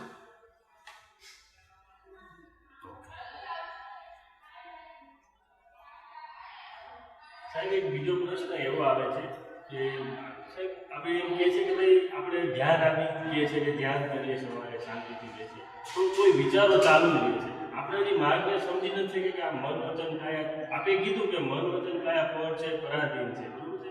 પણ છતાંય હજી ઈ આમ આપણે તમે કીધું એમ મેં સાંભળ્યું પછી મારું કાંઈ નથી અંદર વીગું. એટલે હજી પણ મને એમાં બધા મેં ગિલ્ટી ફીલ જ થયા કરે. કોઈ પણ વસ્તુમાં આજે ઓલો આવ્યો તો મન વચન કાયા ભોગવે એમાં હું અટેચ થઈ જ જાઉં. આ એક હજી ઘણા બધું આ થાય છે સાહેબ આ રીતે. એના માટે સાહેબ શું રસ્તો કે અલિપ્ત રહેવા માટેની જે તમે કહો છો છૂટા રહ્યો? ના, અલિપ્ત છીએ આપણે. ભૂલ કરનારો ભૂલ કરે છે અને ભૂલ જેને કરી છે એ પોતે પશ્ચાતાપ કરે છે. હું પોતે ભૂલ કરનારો છું નહીં અને મારે પશ્ચાતાપ કરવાનો નથી. હું તો પ્રકાશક છું. એ પ્રકાશની અંદર તમારું પ્રતિષ્ઠિત આત્મા જ્ઞાન દર્શનને કારણે ક્યાં તો પ્રકૃતિ સાથે ભળી જાય છે, ક્યાં તો છૂટો રહે છે. બસ મૂળ આત્મા સાથે જે રહેવો જોઈએ અત્યારે મૂળ આત્મા સાથે નહીં રહેવાનું. મૂળ આત્માનો સ્વભાવ આ છે. એ સ્વભાવ પ્રતિષ્ઠિત આત્માના પુરુષાર્થથી વ્યક્ત થવો જોઈએ. મૂળ આત્મામાં પુરુષાર્થ નથી. પુરુષાર્થ કરનારો પ્રતિષ્ઠિત આત્મા છે. એનું જ્ઞાન દર્શન મૂળ આત્માના સ્વભાવને વ્યક્ત કરે તો તમે છૂટા રહો. એનું જ્ઞાન દર્શન પ્રકૃતિને વ્યક્ત કરે તો રાગદ્વેષ થાય.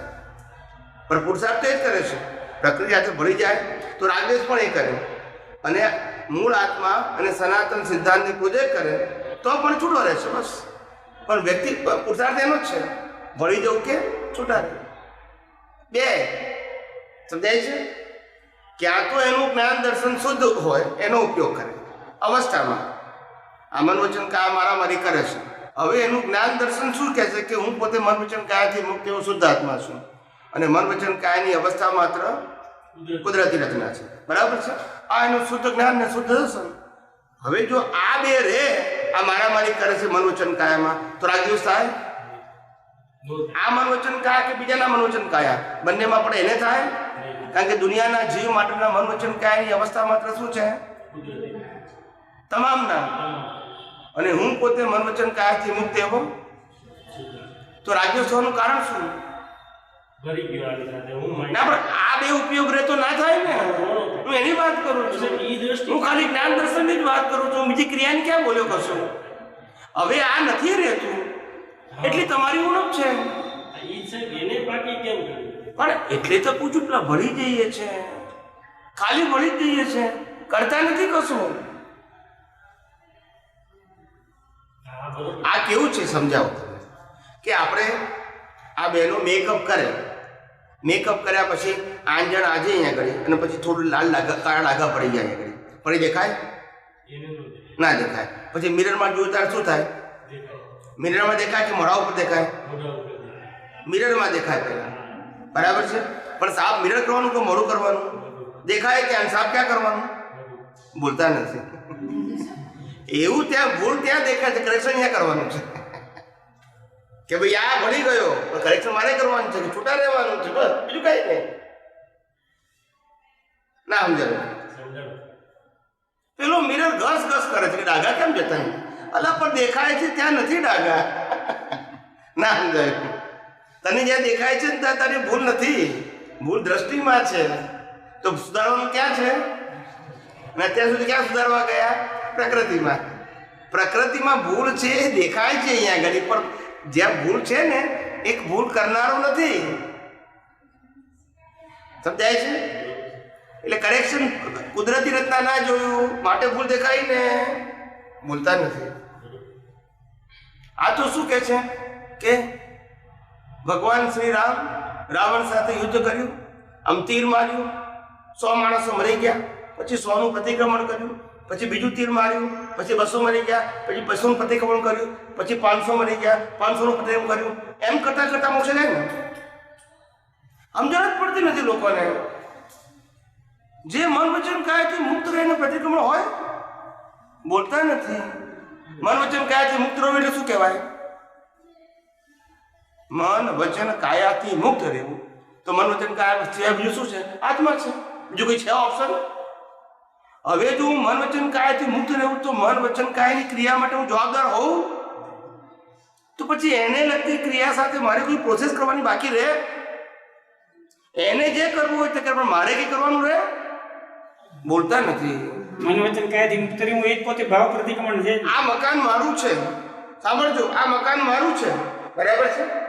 અને આ મકાનની અંદર કાચ તૂટી ગયો તો રિપેરિંગ કરવાનું, નળ તૂટી ગઈ રિપેરિંગ કરવાનું, બારણું તૂટી ગયું રિપેરિંગ કરવાનું, ટાઇલ્સ ઉખડી ગયો રિપેરિંગ કરવાનું. પણ જે દિવસથી મકાનને વેચી માર્યું અને સામેના મકાનમાં ગયો પછી આખું પડે તોય કશું નહીં કરાવવાનું. બોલતા નથી બધા. મારું માની બેઠા હતા ત્યાં સુધી જે પ્રોબ્લેમ હતો ને. ના સમજાયું? આ હું છું, એને ચલાવનાર હું છું, તો રિપેરિંગ કર્યા કરો, બીજું હું. ના સમજાયું? આ હું છું ને એને ચલાવતો તો મારે રિપેરિંગ કરવાનું? માલિક ના હોય તોય આટલું તો સમજવાનું કહું છું. એમાં મેં ક્યાં કોઈ ચમત્કારની વાત કરી? કોઈ ચમત્કારની વાત કરી? મેં કોઈ ચમત્કારની વાત કરી? મેં કરવા નાખવાની વાત કરી? ભાઈ આને તાવ આવ્યો છે તો આ દવા લે કે ના લે, પણ એ આત્માનો પ્રશ્ન છે. આને કોઈને લાફો માર્યો તો માફી માંગે, એ આત્માનો પ્રશ્ન છે. આપણે આત્મા સાથે શું કામ જોડીએ છીએ જ ખબર નથી પડતી. ગુનો આ કરીએ, જોડવાનો આત્મા હતો. આ કંઈ પણ કરે તો એને આત્મા જવાબદાર છે એમ પૂછું છું. મારી સાથે તો ઘણા બધા છે પણ કોઈ જવાબદાર નથી એમ. મારી સાથે મા બાપ છે તો પણ જેલમાં મારી જ જવું પડે. મેં ગુનો કર્યો તો મા બાપે ના આવવું પડે. બોલતા નથી કારણ કે હાથે જ છે તો પણ આવવું પડે. હાથે એટલે શું? પણ સમજાય છે? એ કોઈ પણ રીતે કરતા હોય તો જવાબદાર થાય. હાથે હોય જવાબદાર થાય. આ સમજવાનું છે. હાથે એટલે એ સાક્ષી ભાવે છે, તો એને કશું કરવાનું નથી. તમે જેલમાં જાઓ કે મહેલમાં જાઓ, એક ભાઈ કે મને આત્માની આટલી અનંત શક્તિઓ છે તો આપણને અનુભવ કેમ નથી આવતી? ના, લોકો મને પ્રશ્ન પૂછે, બાકી હું બધાને જવાબ આપું છું. મારે ચોપડીમાં જોઈને બોલવાનું નથી. મને દર્શનમાં દેખાય છે. મારે શું કામ તકલીફ? તારે જે પૂછવું એ પૂછ ને. મારે ક્યાં નક્કી કરવાનું કે ચોપડીમાં શું જવાબ આપવો છે? મારે જોવાનું ક્યાં છે? તારે જે પૂછવું હોય પૂછ. તારી દાન જ સાચી હોવી જોઈએ, એટલે કે જાણવાની હોવી જોઈએ. ખોટા તર્ક વિતર્ક ના હોવું જોઈએ. મને કે આત્માની અનંત શક્તિ વાળો છે તો અનુભવ કેમ થતો નથી? પછી છે તો પછી મેં કીધું દાખલો સમજી જાય. એક શેઠ હતા, શેઠ, અને કોઈને પૈસા ઉધાર આપ્યા હતા. પૈસા પાછો નતો આપતો. શેઠે ગુસ્સામાં ખૂન કરી નાખ્યું. ને શેઠની પાસે 100 કરોડ રૂપિયા હતા. કેટલા? પણ પેલા 1 કરોડ રૂપિયા ના આપેલા શેઠે ખૂન કરી નાખ્યું. અને પછી કોર્ટમાં કેસ ચાલ્યો અને શેઠને 20 વર્ષની જેલ થઈ. કેટલા વર્ષની? 20 વર્ષની જેલ. હવે જેલથી બેંક 1 જ કિલોમીટર દૂર છે. કેટલી? 1 કિલોમીટર દૂર છે બેંક જેલથી.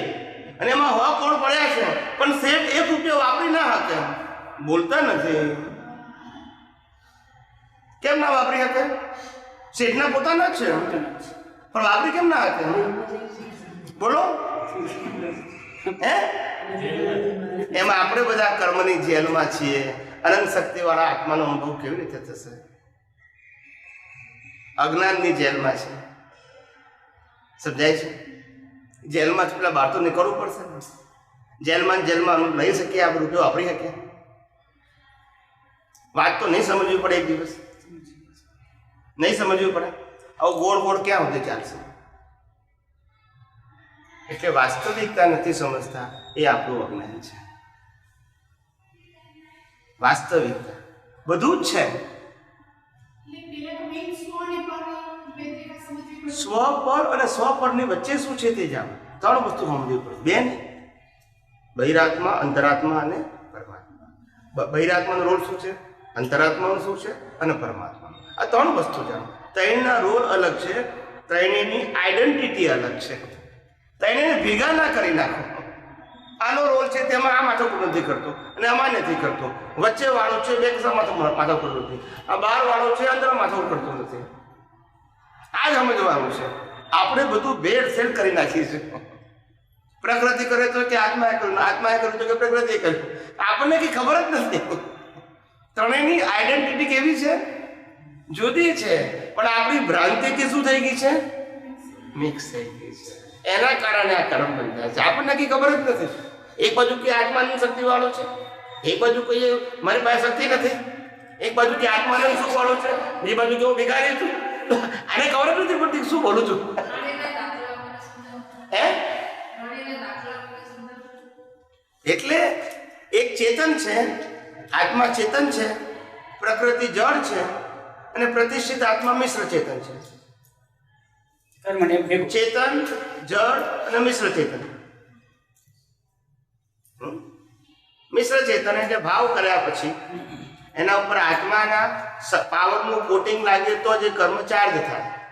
એટલે એને મિશ્ર કહેવાય. શું કહેવાય? એકલું આ ટેબલ આ ચાર્જિંગ કરી શકે? આ કર્મ વધી શકે? ના વધી શકે. એટલે અંદર આત્મા છે અને ભાવ ઉત્પન્ન થાય છે. એટલે આત્માનો પાવર લાગે છે. તારે કર્મ જેમ બેટરીમાં આ ફોન ચાર્જિંગ થાય છે ને, પછી કામ લાગે ને. ચાર્જ ના કરો તો જળ થઈ ગયું, મશીન થઈ ગયું. પણ પાવર જોઈએ ને. સમજાય છે? એ પાવર ને આધારે તમે ફોનને વાપરી અને પાવર ના હોય તો ના વપરાય. એવી રીતે આત્માના પાવર વગર કર્મ ચાર્જ થતું નથી અને આત્માની હાજરી વગર કર્મ ભોગવાતું નથી. પણ બાંધનારો મિશ્ર ચેતન છે. કેવો છે? જળ અને ચેતનનું મિશ્રણ.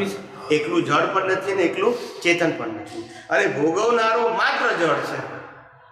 આ મશીન માત્ર જળ છે અને આત્મા માત્ર ચેતન છે. એટલે જળમાં ચેતનનો અંશ નથી અને ચેતનમાં શ્રીમદ રાજચંદ્રજીએ કહ્યું, જળથી ચેતન ઉપજે, ચેતનથી જળ થાય, એવો અનુભવ કોઈને ક્યારેય કદી ન થાય. જ્ઞાની ભગવાન તો લખેલું જ છે. આપણે કેટલું સમજી શકીએ છીએ તો આપણો પ્રશ્ન છે. એમને તો બધું ક્લિયર કહેલું છે. આપણને ના સમજાય એમાં એ શું કરે? સમજાય છે? આપણને ના સમજાય તો એ શું કરે? એ તો કઈ ચાલ્યા ગયા. આપણે જે વસ્તુને મેળવવી હોય, પ્રાપ્ત કરવી હોય, અનુભવવી હોય, એની વાહે પડવું પડે. ખોતર કરીને કર વિચાર તો એમાં ઊંડા ઉતરવું પડે તો આપણને એનો છેડો બને. આ તો આપણે સાંભળી લીધું કે શું કરવામાં લાગી ગયા, સાંભળી લીધું કરવામાં લાગી ગયા. આપણે ખબર જ નથી. મુક્તિનો માર્ગ એ સમજવાનો માર્ગ છે, એ જ્ઞાન દર્શનનો માર્ગ છે, એ મનોવચન કાયની ક્રિયાનો માર્ગ નથી. એ આપણે ખબર જ નથી. વારે ઘડીએ મુક્તિના માર્ગમાં મનોવચન કાયને જોડી દઈએ છીએ આપણે. વારે ઘડીએ જયારે જ્ઞાની તો કહ્યું કે છૂટે દેહાદ્યાસ તો નહીં કરતા તો દેહાદ્યાસ છોડની વાત કરે કરવાની વાત આવે. જુઓ કેટલી જ્ઞાની ભગવાન તો જેમ છે તેમ કહે છે, પણ આપણને સમજાતું ને. પછી કે ના પણ મારે મોક્ષ માટે ઉપવાસ તો કરવો પડે ને, આરતી તો કરવી પડે ને, પૂજા તો કરવી પડે. એ મોક્ષ માટે કરવાનું છે કે પાપ પુણ્ય માટે કરવાનું છે? આજ મને આરતીની જરૂર છે? આજ મને પૂજાની જરૂર છે? તમે તમારા પાપ પુણ્ય માટે કરતા હોય તો બરાબર, સંસારી હેતુથી. આત્મા સાથે ના જોડો પછી તમને મુક્તિનો માર્ગ કેવી રીતે મળે? એ તો વૃંદવાન છે, પુણ્યની પાપ વગરને વૃંદવાન છે, મોક્ષમાં છે નહીં. પણ એટલે તો કહું છું, એટલે તો હું અજ્ઞાનતા કહું છું ને. મને સ્વરૂપને સમજીએ તો જ ખબર પડે ને કે કયો બંધ અને કયો મોક્ષ. હા પણ એટલે તો કીધું, પણ આપણે માનીએ છીએ આવું ને કે હું આત્મા માટે કરું છું, એ તો અજ્ઞાનતા છે. કરીએ છીએ પાપ પુણ્ય માટે અને કહીએ છીએ આત્મા માટે. પછી સાચી વસ્તુ ક્યારે સમજાશે? જે આના માટે કરીએ છીએ આના માટે માનીએ તો શું થાય? માર્ગ સમજાશે? હે? અજ્ઞાન જ કાઢવાનું છે, બીજું કઈ નહીં. હે? દ્રષ્ટિ બદલવાની છે. દ્રષ્ટિ બદલીને અજ્ઞાન થયું કઈ રીતે? મિથ્યા દ્રષ્ટિથી. નીકળે કઈ રીતે? સમ્યક દ્રષ્ટિથી. આ દ્રષ્ટિનો ઉપયોગ તે જ પુરુષાર્થ. અજ્ઞાન દ્રષ્ટિનો ઉપયોગ તે મિથ્યા પુરુષાર્થ અને સમ્યક દ્રષ્ટિનો ઉપયોગ તે સમ્યક પુરુષાર્થ. મિથ્યા પુરુષાર્થ તે સંસાર ચાલશે, સમ્યક પુરુષાર્થ સંસાર આથમતો રહેશે, સંસાર ચાલ્યા કરશે. સમ્યક દ્રષ્ટિનો ઉપયોગ કરો, ધીમે ધીમે સંસાર બંધ થતો જશે, કપાતો જશે. બીજો કોઈ રસ્તો ચમત્કાર જેવું કશું છે નહીં આ જગતમાં. દ્રષ્ટિ મિથ્યા છે, એની સમ્યક તમારે જ બનાવવી પડશે અનુભવી જ્ઞાની પુરુષના માર્ગદર્શન. અને એટલું ધ્યાન રાખવું, અનુભવી જ્ઞાની પુરુષ ક્યારે ગુરુ ના હોય. શું ના હોય? ગુરુ ના હોય. સમજાય છે? એ એના અનુભવને વેચતા હોય, વેચતા ના હોય. અને એ ગુરુ શિષ્ય તરીકે સંબંધ એટલા માટે ના રાખે કારણ કે જો મહાવીર એમ કે આ મારા શિષ્યો છે તો શિષ્યોની જવાબદારી મહાવીરને આવે તો મહાવીરનો મોક્ષ ના થાય. ના સમજાય? સમજાયું કે નહીં? માટે અનુભવી જ્ઞાનીઓ ગુરુ ના હોય, જ્ઞાની હોય અને બીજાને જ્ઞાન વહેંચતા હોય. ઉપયોગ કરે કે ના કરે એનું ટેન્શન એ ના રાખે કારણ કે ગુરુ નથી. ગુરુ હોય તો વાંહે પડે, બોલતા નથી. સમજાય છે? એ બધા ગણધરોના, બધા ભગવાનના ના હોય અને ગણધરો ના રાખે.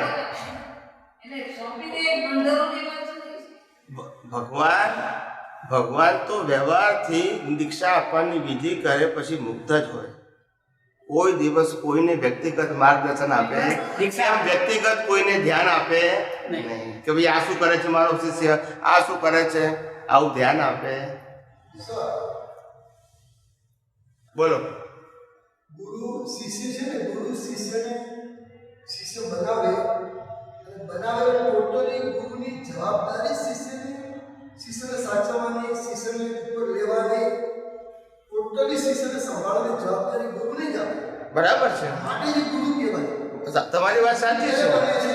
જ્યારે શિષ્ય બનાવી શિષ્યને સંભાળી શકે છે. વાત તમારી સાચી છે. હા તો હું કબૂલ કરું છું ને, પણ એટલે તો મોક્ષે ના જઈ શકે ને પછી. 24 હું શું કહું છું, શિષ્ય જ કહેવાય. તમે જે વાત કીધી તે સાચી છે, હું ના પાડતો જ નથી, પણ એટલે મોક્ષે ના જઈ શકે પછી એમ કહું છું. જવાબદારી હોય એટલે મોક્ષે ના જઈ શકે. જવાબદારી એટલે સાચવવાની જવાબદારી છે ને, એ જવાબદારી સંભાળે તો જ મોક્ષે જઈ શકે. એટલે એ પોતે નિર્ણય સંભાળે. આ પણ પેલો ના ચાલે ને. પણ એક્ઝામ્પલ મારો દીકરો છે, મારો પરિવાર છે, એને સંભાળવાની જવાબદારી મારી છે. હું એને છોડી અને કંઈ પણ ધર્મક્રિયા કરું ને તો બી હું મોક્ષે ના જઈ શકું. એની જવાબદારી સંભાળીને કંઈ પણ કરું તો જ વેલિડ છે. આપણે તો લૌકિક છો. તમે લૌકિક વાત કરો છો, એને કઈ અર્થ નથી. લૌકિક વાત છે. લૌકિક વાત નહીં. ભગવાન મહાવીરે એમની પત્નીને અને બાળકીને છોડી ચાલ્યા ગયા, પણ એ આપણો વિષય નથી. એ આપણો વિષય નથી. આજે ગૌતમ સ્વામી કહ્યું ને કે મને કેમ કેવડતા નહીં, તો કે તમે હજી મારા પોતે રાગ છે, એ રાગ તોડી આ તો પણ તમે ધીમે ધીમે સમજાશે. લૌકિક ગુરુ શિષ્યોની વાત જુદી છે. લૌકિક ગુરુ, જો ધર્મનો માર્ગ ગુરુ શિષ્ય ઉપર ચાલે એમાં હું ના પાડતો નથી. હું મેં પહેલાં એટલે કીધું કે ધાર્મિક વાત જે 90% લોકો માને છે એવું નથી કરતું. મેં પહેલાં કીધું કે ના કીધું? પહેલાં કીધું કે ના કીધું? કે દુનિયાના જે ધર્મો અને ધર્મગુરુઓ જે માન્યતાથી પોતે જીવે છે અને એમના ફોલોઅર્સને જે રીતે ફોલો કરાવડાવે છે એની આપણે વાત કરવી નથી. અને એની જગ્યાએ એ લોકો બરાબર છે. શું કીધું? એટલે આપણે એની ચર્ચા જ નથી કરવી. હું એનાથી ઉપરની વાત કરવા માંગુ છું. એ ગુરુ શિષ્યનો માર્ગ છે, ધાર્મિક માર્ગ છે. કેવો માર્ગ છે? અને એ પરંપરા બરાબર છે માસ ઓફ પીપલ માટે. હું આધ્યાત્મની વાત કરું છું. આધ્યાત્મની વાતમાં ગુરુ શિષ્ય હોય જ નહીં. શ્રીમદ રાજચંદ્ર કેટલા માટે જવાબદાર? એના પર ગુરુ જ નથી. આવી ગયું ને કોઈ જ્ઞાની ગુરુ થાય? સ્વયં બુદ્ધ છે. સ્વયં બુદ્ધ હોય, કોઈ ગુરુ ના હોય. હા, ગાઈડ કરે. તમે પૂછો તો માર્ગદર્શન આપે. ગુરુ બને? જેને મોક્ષે જોયું ગુરુ બને કોઈ ના? પણ શું લેવું છે એને ગુરુ બને તમારે? એને શું પ્રાપ્ત કરવું છે? જેને આત્માનો અનુભવ કરે તેને ગુરુ બનવું પડે? કન્ડિશન છે કે આત્માનો અનુભવ કરતા પહેલા ગુરુ બનવું પડે એવું કન્ડિશન છે? ગુરુ તો પ્રાકૃતિક વસ્તુ છે. એના ઉદયમાં આવે ને શિષ્ય કરે ને બધી વાત બરાબર છે, પણ પોતે પોતામાં રમતા હોય. હવે સમજો, ગુરુ શિષ્ય પ્રકૃતિના ઉદયમાં આવે જુદી વસ્તુ છે, પણ પોતે ગુરુપણું કે શિષ્યપણું બેમાંથી કશું સ્વીકારતો નથી. પોતે પોતામાં એ એની દશામાં છે. ઉદયની વાત જવા તો પ્રકૃતિના ઉદયમાં જે હોય ને એની દ્રષ્ટિમાં ગુરુ શિષ્યપણું ના. ધારો કે ભગવાન દીક્ષા આપતા હોય ત્યારે પણ ભગવાન પોતે પોતામાં જ હોય. આ તો વિધિ ચાલતી હોય, વિધિ ચાલે કરે. એ તો કુદરતી રચના છે. કુદરતી રચના છે. દીક્ષા આપવી, દીક્ષા લેવી તો કુદરતી રચના છે. મહાવીરનો પ્રત્યેક શ્વાસ કુદરતી રચના હતો, પ્રત્યેક હિસાબ કુદરતી રચના હતો. પણ પોતે મહાવીરમાં નતા એ પુરુષાર્થ હતો. મહાવીરે શું કર્યું એ પુરુષાર્થ નથી. એ મહાવીરથી મુક્ત હતા એ પુરુષાર્થ હતો. આ સમજવાનું છે. મહાવીરે શું કર્યું આપણે કરવાનું નથી. મહાવીરની દ્રષ્ટિ શું હતી, જ્ઞાન દર્શન શું હતી, એમની અનુભવ દશા શું હતી એનું ચિંતન કરવાનું છે. મહાવીરના લાઈફનું કરવાનું નથી. એ તો એમનો ઉદય કર્મ હતો. ગૌતમ સ્વામીએ જ્યારે પૂછ્યું કે હે ભગવાન, હું આપનો પરમ શિષ્ય, નિરંતર આપને જ નિર્ખ્યા કરું છું અને આપના સિવાય બીજી કોઈ જગ્યાએ મારું ચીજ જતું આ સંસારની કોઈ વસ્તુમાં મને રસ. પણ પ્રશ્ન એ થાય છે કે તમારી પાસેથી તો કોઈએ દીક્ષા લીધી હોય કે મારી પાસે દીક્ષા લીધી હોય, એને કેવળ જ્ઞાન થાય છે અને મને કેમ થતું નથી? આ મારી વિટંબણા છે. શું છે? એ શિષ્ય ભાવે પૂછે છે, લઘુ ભાવે પૂછે છે, વિનયથી પૂછે છે. ત્યારે ભગવાન કહે છે કે હે ગૌતમ, તું જે મહાવીરને ભગવાન તરીકે જુએ છે એ મહાવીરથી મુક્ત થયે મને ઘણો કાળ થઈ ગયો. એનાથી મુક્ત થયે અને ઘણો કાળ થઈ ગયો. આ જ તારી અજ્ઞાનતા છે. આ ભગવાન છે ને એ તારી અજ્ઞાનતા છે. ભગવાન તો અંદર છે, આને તો વાળી નાખવાના. આ તારી અજ્ઞાનતા છે. તારા માટે ઉપકારી છે પણ ભગવાન તો અંદર 14 લોકનો નાથ છે. એને કે જન્મ મરણ હોય, એને જીવન હોય, એને કે વાણી બોલવાની હોય, એને કોઈને સમજાવવાના હોય. મહાવીરને સમજાવવું પડે, એના ઉદય કર્મ છે. એટલે ભગવાન કહે છે કે હે ગૌતમ, તું જેને ભગવાન મહાવીર માને છે એનાથી મુક્ત થયે તો ઘણો કાળ થઈ ગયો અને આ તારી અજ્ઞાનતા છે. આ ભગવાન કહે છે. તો આપણે આ વાત સમજવાની છે. મહાવીરે શું કર્યું નથી સમજવાનું. આપણે મહાવીરની દશા શું હતી, અંદરની અનુભૂતિ શું હતી, પરિણતિ શું હતી એ સમજવાનું છે. ક્રિયા તો ઉદય કર્મ હતી, એ આપણે કરવાનું છે. મહાવીરે ધર્મ પત્ની છોડી દીધી, આપણે છોડી દેવાની એ કરવાનું છે. આપણે એમનું જ્ઞાન દર્શન શું હતું, એમની વિતરાગતા શું હતી, એમની મુક્ત દશા શું હતી. ઉપસર્ગ પરિષદ તો આપણા કરતા ભયંકર હતા, પણ અંદરની દશા કેવી હતી એ જ એને સમજવા, અનુભવવા પ્રયત્ન કરવાનો છે. આને નહીં, એને દુઃખ જ નથી માનતા, એટલે છૂટી શકે છે. આપણે દુઃખ માની. તમે વિચાર કરો કે મારા જેવાને ખબર પડતું હશે કે આ જગતમાં સુખ દુઃખ જેવી વસ્તુ નથી, તો મહાવીરને ખબર નહીં હોય તો એના માટે સુખ દુઃખ હોય? હિસાબ વિચાર તો કરો, કેવી દશા હશે વિતરાગ પુરુષોની, તીર્થંકર ભગવંતોની, કેવડી ભગવંતોની કેવી દશા હશે. એ દશાનું ચિંતન કરવું જોઈએ, એના જીવનનું નહીં. આપણે તો વાર્તાઓમાંથી જ બહાર નીકળ્યા નથી. એટલે આપણે ધાર્મિક સત્યથી ઉપર ગયા નથી. કયા સત્યથી? સામાજિક અને ધાર્મિક સત્યથી ઉપર જ નથી ગયા. એનાથી ઉપર સનાતન સત્ય છે. ત્યાં પછી પક્ષ પંથ વાળો બાકી સામાજિક અને ધાર્મિક સત્યમાં પક્ષપંથ વાળો હોય, નાત જાતને બધું હોય, ધર્મના ભાગલાય હોય, પણ એનાથી ઉપર જાઓ ત્યાં પછી પક્ષપંથ વાળો કશું છે? જીવ માત્ર એક જ સરખા છે. દરેક વ્યક્તિ પોતપોતાના કર્મ ભોગવે છે. આત્મા તો નિર્લેપ હતો, નિર્લોપ છે અને નિર્લેપ રહેવાનું છે. જીવ માત્ર નથી, એનો કોઈ દોષ છે નહીં. શુદ્ધાત્મા એટલે નિર્લેપ છે, નિર્લેપ જ રહેવાનું છે. એટલે આ વાત સમજવાની હતી. સાચું તો સ્વરૂપ આત્માનું શું છે એ સમજીએ તો જ સાચા રસ્તે ચડવું. હા, એક બાજુ એમ કહે છે કે હું ખરેખર આત્મા છું, બીજી બાજુ કહે છે હું ભૂલે કરું છું. આ બે વસ્તુ હોઈ શકે? આ બે વસ્તુ હોય? આત્મા ભૂલ કરે? આત્મા ભૂલ સ્વરૂપ છે. પ્રકૃતિ ભૂલ કરે તો પ્રકૃતિ માફી માંગે, પ્રશ્ન નથી, પણ એને આત્મા સાથે કેમ જોડી દો છો? જે આત્માનો સ્વભાવ નથી, ગુણ નથી, એને કેમ જોડી દીધો? એ જ ભૂલ છે. એ જ. આ દેહાધ્યાસ કીધું. શું કીધું? હા. છૂટે દેહાધ્યાસ તો નહીં કરતા તું. એને ભૂલ કરીને માફી મારે માંગવાની. આ બસ આ જ્ઞાન થઈ ગયું. ભૂલ એ કરે, માફી મારે માંગવાની. એને ભૂલ કરી, એ માફી માંગે, બરાબર છે. એમાં આત્મા ક્યાં આવ્યો? કઈ જગ્યાએ આવ્યો? એના સ્વરૂપમાં જ નથી ભૂલ કરી. તમને તો ખબર છે સાહેબજી કે મહાવીર ભગવાને દીક્ષા લીધી, બરાબર છે? 30 વર્ષની ઉંમરે દીક્ષા લીધી અને પછી 42 વર્ષે એમને નિર્વાણ થયું. 42 વર્ષે કેવળ જ્ઞાન થયું, 72 વર્ષે નિર્વાણ થયું. એટલે 30 વર્ષથી 72 42 વર્ષનું એમનું આયુષ્ય રહ્યું દીક્ષા લીધા પછી. 42 વર્ષમાં એક પણ વખત એમના ધર્મપત્ની મળવા ગયા છે? બોલો, ઇતિહાસમાં હોય તો મને કહો. તીર્થંકર ભગવાન, એમની ધર્મપત્ની, 42 વર્ષનો કાળ, એક પણ વખત ગયા છે? કોઈ પ્રસંગ છે?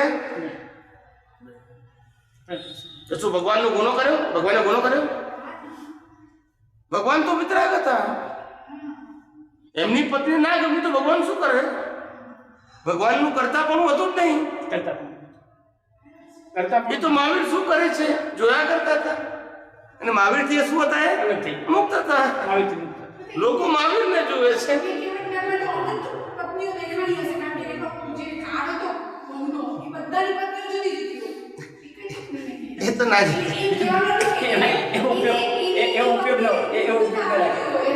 એમ નહીં, તમે જે બોલ્યા ને એમાં સિદ્ધાંતનું ખંડન થાય છે. આત્માની અંદર વિનાશી અવસ્થાઓ જોવા જાણવાનો સ્વભાવ નથી, પ્રકાશવાનો સ્વભાવ છે. પોતામાં જ રહીને જ પ્રકાશ. સીધે ખેતરમાં જેટલું બધું એમ યુગમાં લાખો હતા, આટલી વાઈફો તેમ જોવા જાય. પોતામાં રહીને જ પ્રકાશી શકે.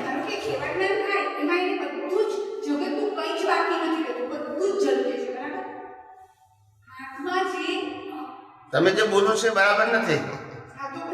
આત્મા કેવળ જ્ઞાન થયા પછી બ્રહ્માંડની એક પણ વસ્તુ કવર ના રહે, અનકવર થઈ જાય, પણ એને ઉપયોગ મૂકે એ જ દેખાય. એ જ રીતે આખું જો કરતો ગાણો થઈ જાય. મારે એક ચોરી કરતો હોય, મારામારી કરતો હોય, કા કરતો હોય, વિષય ભોગવતો, આવું જો કરે.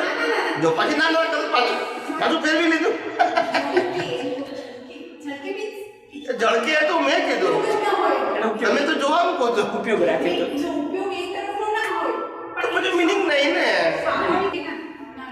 એવું છે કે મિરરમાં ગમે એટલા પ્રતિબિંબ પડે, મિરરને કશું ના થાય. બસ ઉપયોગ મૂકે તો થાય ને. તો એટલે એને જોયું ના જોયું એનું કોઈ મિનિંગ જ નથી. ઉપયોગ એ લક્ષણ છે આત્માનું. ઉપયોગ નથી તો ભલે ગમે તે ઝડકે શું ફેર પડે છે? એવી રીતે સમજાય છે ને? ઝડકવું એ સ્વભાવ થઈ ગયો, ઉપયોગ એ પુરુષાર્થ છે. મૂકે તો પણ શું કામ મૂકે? પોતે પોતાના સ્વ સ્વરૂપમાંથી બહાર નીકળે જ કેમ? અનંત સુખવાળા આત્મામાંથી બહાર કેમ નીકળે?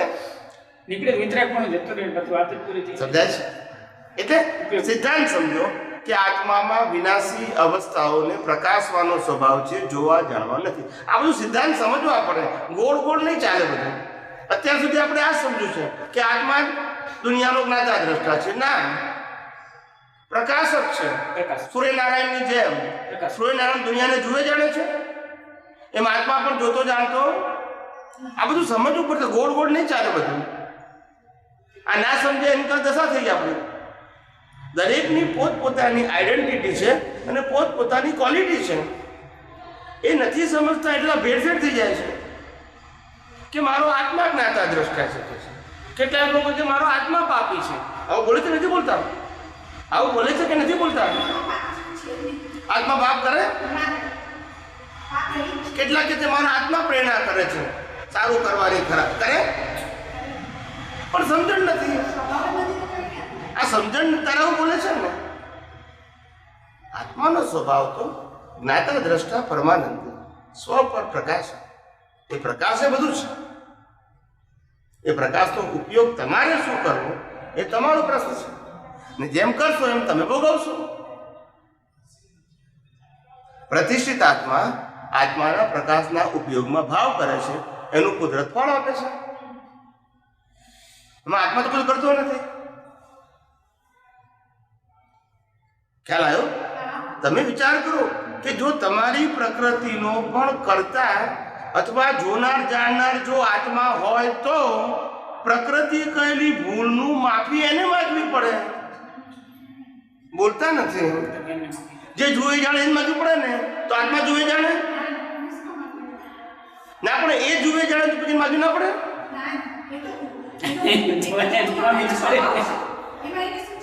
એ જોવા, જો કોઈ ફેરથી બોલ્યા, જોવા જાણવાનો સ્વભાવ નથી, પ્રકાશ જ સ્વભાવ છે. આત્માના પ્રકાશમાં પ્રતિષ્ઠિત આત્મા પ્રકૃતિને જુએ જાણે છે, પછી એમાં ભળવું કે છૂટા રહેવું એનો પ્રશ્ન છે, આત્માનો નહીં. આત્માને છૂટા રહેવાનું નથી, છૂટો જ છે. અને પોતે પોતામાં પ્રતિષ્ઠિત આત્મા ક્યાં તો પ્રકૃતિ સાથે ભળી શકે, ક્યાં તો પરમાત્મામાં રહી અને સનાતન સત્યનો ઉપયોગ કરી શકે, જેથી પ્રકૃતિથી છૂટા રહી શકે. છૂટા રહેવું તો સમ્યક છે, ભળી જવું તો મિથ્યા છે. એ પ્રતિષ્ઠિત આત્માનો પ્રશ્ન છે, આત્માનો પ્રશ્ન. પણ આ બધું ખબર ના પડી એટલે બધા આત્મા વાપરી નાખ્યો. હવે છૂટું ના પડ્યું ને. પ્રશ્ન, હવે આત્મા સમજી લ્યો કે પ્રકાશક આપણે આત્માને આપણે એમ કહીએ, અત્યારે પછી બોલવામાં જરાક રીત થઈ જશે. આત્માને આપણે કરતા નથી, પોતે બીજાના આપણે ઉપયોગની અંદર રહે, આપણે કહીએ સમજી બીજાના ઉપયોગની અંદર રહ્યો તો પોતાની અંદર તો એ પછી પોતામાં તો કહેવાય જ નહીં ને. જો બીજાના ઉપયોગમાં રહે તો પોતામાં જ કહેવાય જ નહીં. તો કોણ બીજાના ઉપયોગમાં? ભગવાન. એટલે ભગવાન તો પોતે પોતામાં રહીને જ બીજાનો ઉપયોગ ખાલી પ્રકાશક ખાલી કરી શકે, વસ્તુ જુદી હતી. મેં પહેલા કીધું કે આત્માનો ગુણ માત્ર સ્વ પર પ્રકાશક છે, બીજો કોઈ ગુણ છે નહીં. હવે તમારો પ્રશ્ન બોલો. હું એ જ કહું છું કે પ્રશ્ન એ જ રીતનો છે. જો ધારો કે બીજાના પ્રશ્ન થતો ને એના માટે નિરાકરણ આવે એટલા માટે પ્રશ્ન છે કે હકીકત એવી છે, જો પર પ્રકાશક જ કરવા જાય, પર પ્રકાશ કરે એમાં કોઈ વાંધો નથી. બીજા આ ધારો કે આટલા પત્ની ને એ જ આ બધું વેચે જોવા જાય તો પોતામાં રહ્યો ને શકાય ને કહેવાય. એ તો પ્રકૃતિમાં જતો પ્રકૃતિમાં જતો રહ્યો હોય. સવાલ જ નથી, બસ સવાલ. એટલે આ બધું સમજવું પડે. એટલે આ બધું નથી સમજાવ્યું એનો જ આ બધો પ્રશ્ન છે. આ બધું જે ગોળગોળ થઈ ગયું ને. અમે પહેલું પ્રવચન 18 વર્ષે ત્યાં આપ્યું હતું. ક્યાં? શ્રીમદ રાજ્ય 18 વર્ષ અગાસાશ્રમમાં. 18 વર્ષની ઉંમરે 18 વર્ષની અગાસાશ્રમ. બરાબર. એક જણના ઘરમાં. બધા ઘરો છે ને બધા. 18 વર્ષની ઉંમર આખી આત્મસિદ્ધિ સમજાઈ હતી. એ જ વાંચીને અત્યારથી જ અનુભવ એ રીતે. એ તો પહેલે લઈ, અમે તો આગળથી લઈને આવ્યા છે, આ અવતારનું નથી. અચ્છા. આ તો બધું લઈને જ આવ્યા છે, નહીંતર થાય જ નહીં. 12 વર્ષની ઉંમરે આગમ વાંચે, 13 વર્ષે આત્મસિદ્ધિ વાંચે. આ બધું નાની ઉંમરે ક્યારે વાંચી શકે માણસ? લઈને આવ્યા હોય તો. નહીં તો નાના છોકરાને ક્યાંથી ખબર? રસ પણ ના હોય, રસે ના હોય. રમવાની ઉંમર ને ભણવાની ઉંમરમાં, ખાવું પીવું ને રમવું હોય એ ઉંમરમાં લઈને આવ્યા હોય તો. આ કંઈ ઊભું કરેલું નથી, આ લઈને આવ્યા છે. સમજાય છે? એટલે આ કુદરતી વસ્તુ બધું છે. અમારું બાહ્ય જીવન એ કુદરતી રચના છે, અમારો પોતાનો આજનો પુરુષાર્થ નથી. પણ આ લઈને આવ્યા છે તો લોકોને લાભ થાય, આ અમારો આશય છે. પણ આ અમારું છે એવું કહેતા નથી. ખ્યાલ આવે છે? એટલે આ વાસ્તવિકતા સમજશો તો તમને સમજાશે. આજે વિશ્વની અંદર આધ્યાત્મની અનુભવની વાતો કરનાર છે કોણ? બધાને એક જ આધાર, શાસ્ત્ર. કયો આધાર છે? બીજો કોઈ આધાર નથી. હું જે કંઈ બોલું છું એ અનુભવમાંથી બોલું છું. નહીં, કોઈ પણ જ્ઞાની બોલતા હોય તમે શાસ્ત્રોમાંથી ભલે પ્રશ્ન પૂછો, મારો જવાબ અનુભવમાંથી હશે. તમે કોઈ પણ માંથી પૂછો, આગમમાંથી પૂછો કે વેદાંતમાંથી, સમયસારમાંથી પૂછો કે નહીં. એટલે એ અનુભવી પુરુષને જેમ અનુભવ થયો તેમ મને અનુભવ થયો, એમાંથી બોલું છું, એમ કહું છું. હવે મારા આયા પછી આ ભલે ને શાસ્ત્ર બન્યું, એમ કોઈ પણ જ્ઞાન સમજાય છે કે નહીં? પણ શાસ્ત્રનું જ્ઞાન છે એ હંમેશા પછી વ્યૂ પોઈન્ટ થઈ જાય. શું થઈ જાય? કારણ કે દરેક વ્યક્તિ પોતાની મતિ પ્રમાણે સમજે ને. મહાવીર ભૂલી ગયા, દાખલો આપું છું, અને એની ચોપડી બની. હવે આજે હું 2600 વર્ષ પછી વાંચું છું, તો મારી મતિથી વાંચીશ કે મહાવીરની મતિથી? પછી કે પણ મહાવીર આમ કીધું છે, અને પણ એ તારો મત છે કે એમનો? હવે કેમનો મેળ પડશે? એટલા માટે કીધું કે શબ્દ જ્ઞાન એ બેઝિક આધાર માટે બરાબર છે. બાકી તમારે જાતે આગળ વધવું, અનુભવી જ્ઞાનીના સહારે આજે આગળ વધવું પડશે. કારણ કે મર્મ એની પાસે છે, શાસ્ત્રોમાં અર્થ છે, મર્મ અનુભવી જ્ઞાની પુરુષના હૃદયમાં હોય, અને તે પ્રત્યક્ષ હોવા જોઈએ. ફોટો ના ચાલે. ફોટાથી તો દાડા નીકળે. શું નીકળે? પરોક્ષ જેનો ઉપકાર.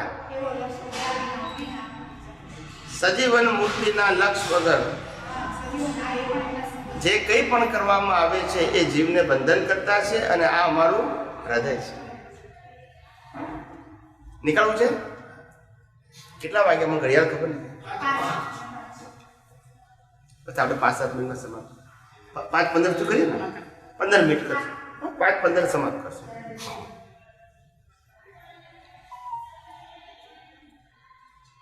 બોલાવે છે.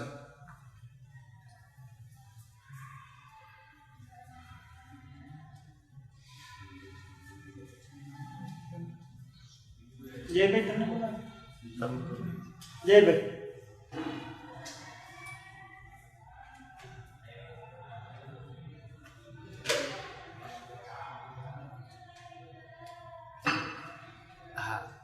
એટલે વાત સમજીએ તો મેળ પડે. અને મેં આખી જિંદગીમાં અમારા અત્યાર સુધી આ મારો મોબાઈલ છે, એ મારા મોબાઈલની અંદર 8 આચાર્ય ભગવંતોના મેસેજ આવે છે. વાયા શિષ્યકો કે શ્રાવકો. પ્રશ્ન એ પૂછે, વોઇસ એમનો હોય ને જવાબ મારો હોય વોઇસમાં. એ સાંભળી લે, ના સમજાય કે ખબર પડી ગઈ છે. જે ઓળખે છે મને ઓળખે છે. એથી બોર્ડ તો લગાવેલું હોય નહીં, મારી બોર્ડ લગાવે હું તીર્થંકર છું લગાવે. આપણને ઓળખાણ પડવી જોઈએ. એ દ્રષ્ટિનો પ્રશ્ન છે, એ બોર્ડનો પ્રશ્ન એ લોકો પૂછે છે બધાય. એવું નહીં કે આ દેરાવાસીના સ્થાનકવાસીના આચાર્ય ભગવંતો એટલા મારા પરિચયમાં, તેરાપંથના એટલા ને દિગંબરના એટલા મોટા મોટા હોય જે પ્રખર કહેવાય. સમજાય છે? એટલે કારણ કે એ લોકોને ખબર પડી છે કે અનુભવ જ્ઞાન સાથે ચોપડીના જ્ઞાનની કમ્પેરિઝન, ચોપડી ગમે એટલી સારી છે, આધારિત છે, પણ અનુભવી મને તો ચોપડીની જરૂર નથી. પણ અનુભવી ના મળે તો ચોપડી એ જ આધાર છે. બીજો કોઈ રસ્તો કમસે કમ એમના વચનો તો છે ને. એટલે દરેક વસ્તુની અપેક્ષા એ કિંમત છે. કેવી છે? નકામું છે એવું કહેતા નથી. જ્યાં સુધી બાપા જીવતા હોય ત્યાં સુધી બાપાની કિંમત હોય જ. પણ બાપા મરી ગયા પછી બાપાથી અડધી સમજણવાળા કાકાને બાપા કેવું પડે. આપણે બોલતા નથી બધા. આપણે કહીએ કે બાપા નથી એટલે તમારે કશું ના કહેવાય. અડધી સમજણવાળા કાકાને બાપા જ માનવા પડે. કારણ કે બીજો કોઈ રસ્તો, બાપા ગમે એટલા હારા હોય કામ લાગે. એટલે જે વખતે પરિસ્થિતિ પ્રમાણે તમારે નક્કી કરવું પડે કે શેની વેલ્યુ છે. પરિસ્થિતિ કશું કંઈ કાયમનું હોય, આ વ્યવહારના સબ્જેક્ટો કાયમ માટે હોય નહીં. સંજોગો પ્રમાણે કેવું હોય? સંજોગો પ્રમાણે. સમજાય છે? એટલે જેમ જેમ વાત તમને સમજાશે ને એમ બધું ખ્યાલ આવશે. દરેક સબ્જેક્ટ ઉપર મેં જાહેરમાં સૈદ્ધાંતિક વાતો કરી છે. જાહેરમાં, ખાનગીમાં નહીં. મારા બધા સત્સંગો હવે યુટ્યુબમાં છે ને ટીવીમાં આવે છે. સમજાય છે? લોકો સમજે, જેને સમજવું છે એ સમજે, ના સમજવું એ ના સમજે. સ્વતંત્રતા છે બધા પર. શું છે? હા, કોઈ બંધાયેલા નથી.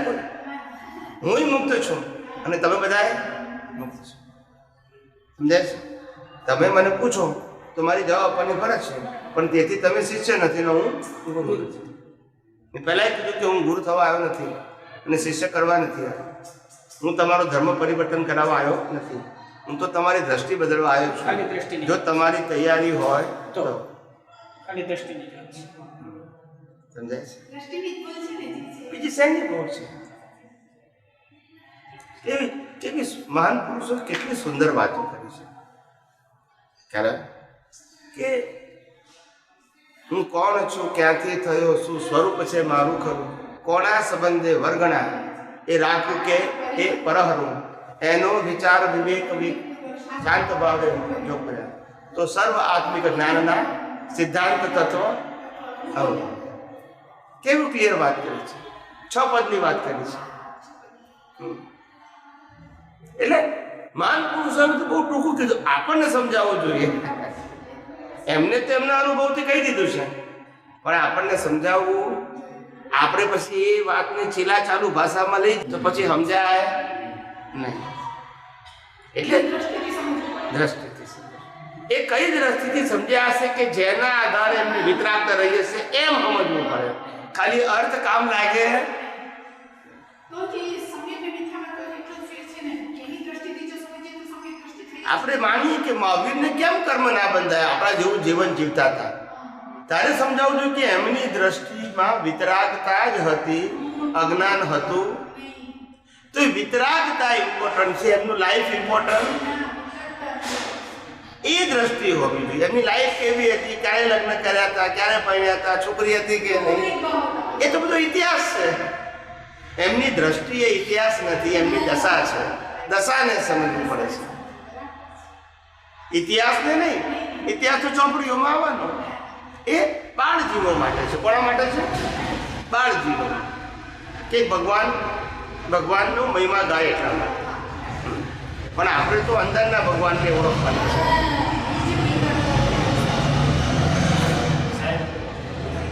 ચાલો છેલ્લે પ્રાર્થના. કાલે સવારે આપણે શું છે રાખવાનું છે એ તો કરું. 9:30 થી 11, 9:30 થી 11, 9:30 થી 11 ચાલશે, બરાબર છે?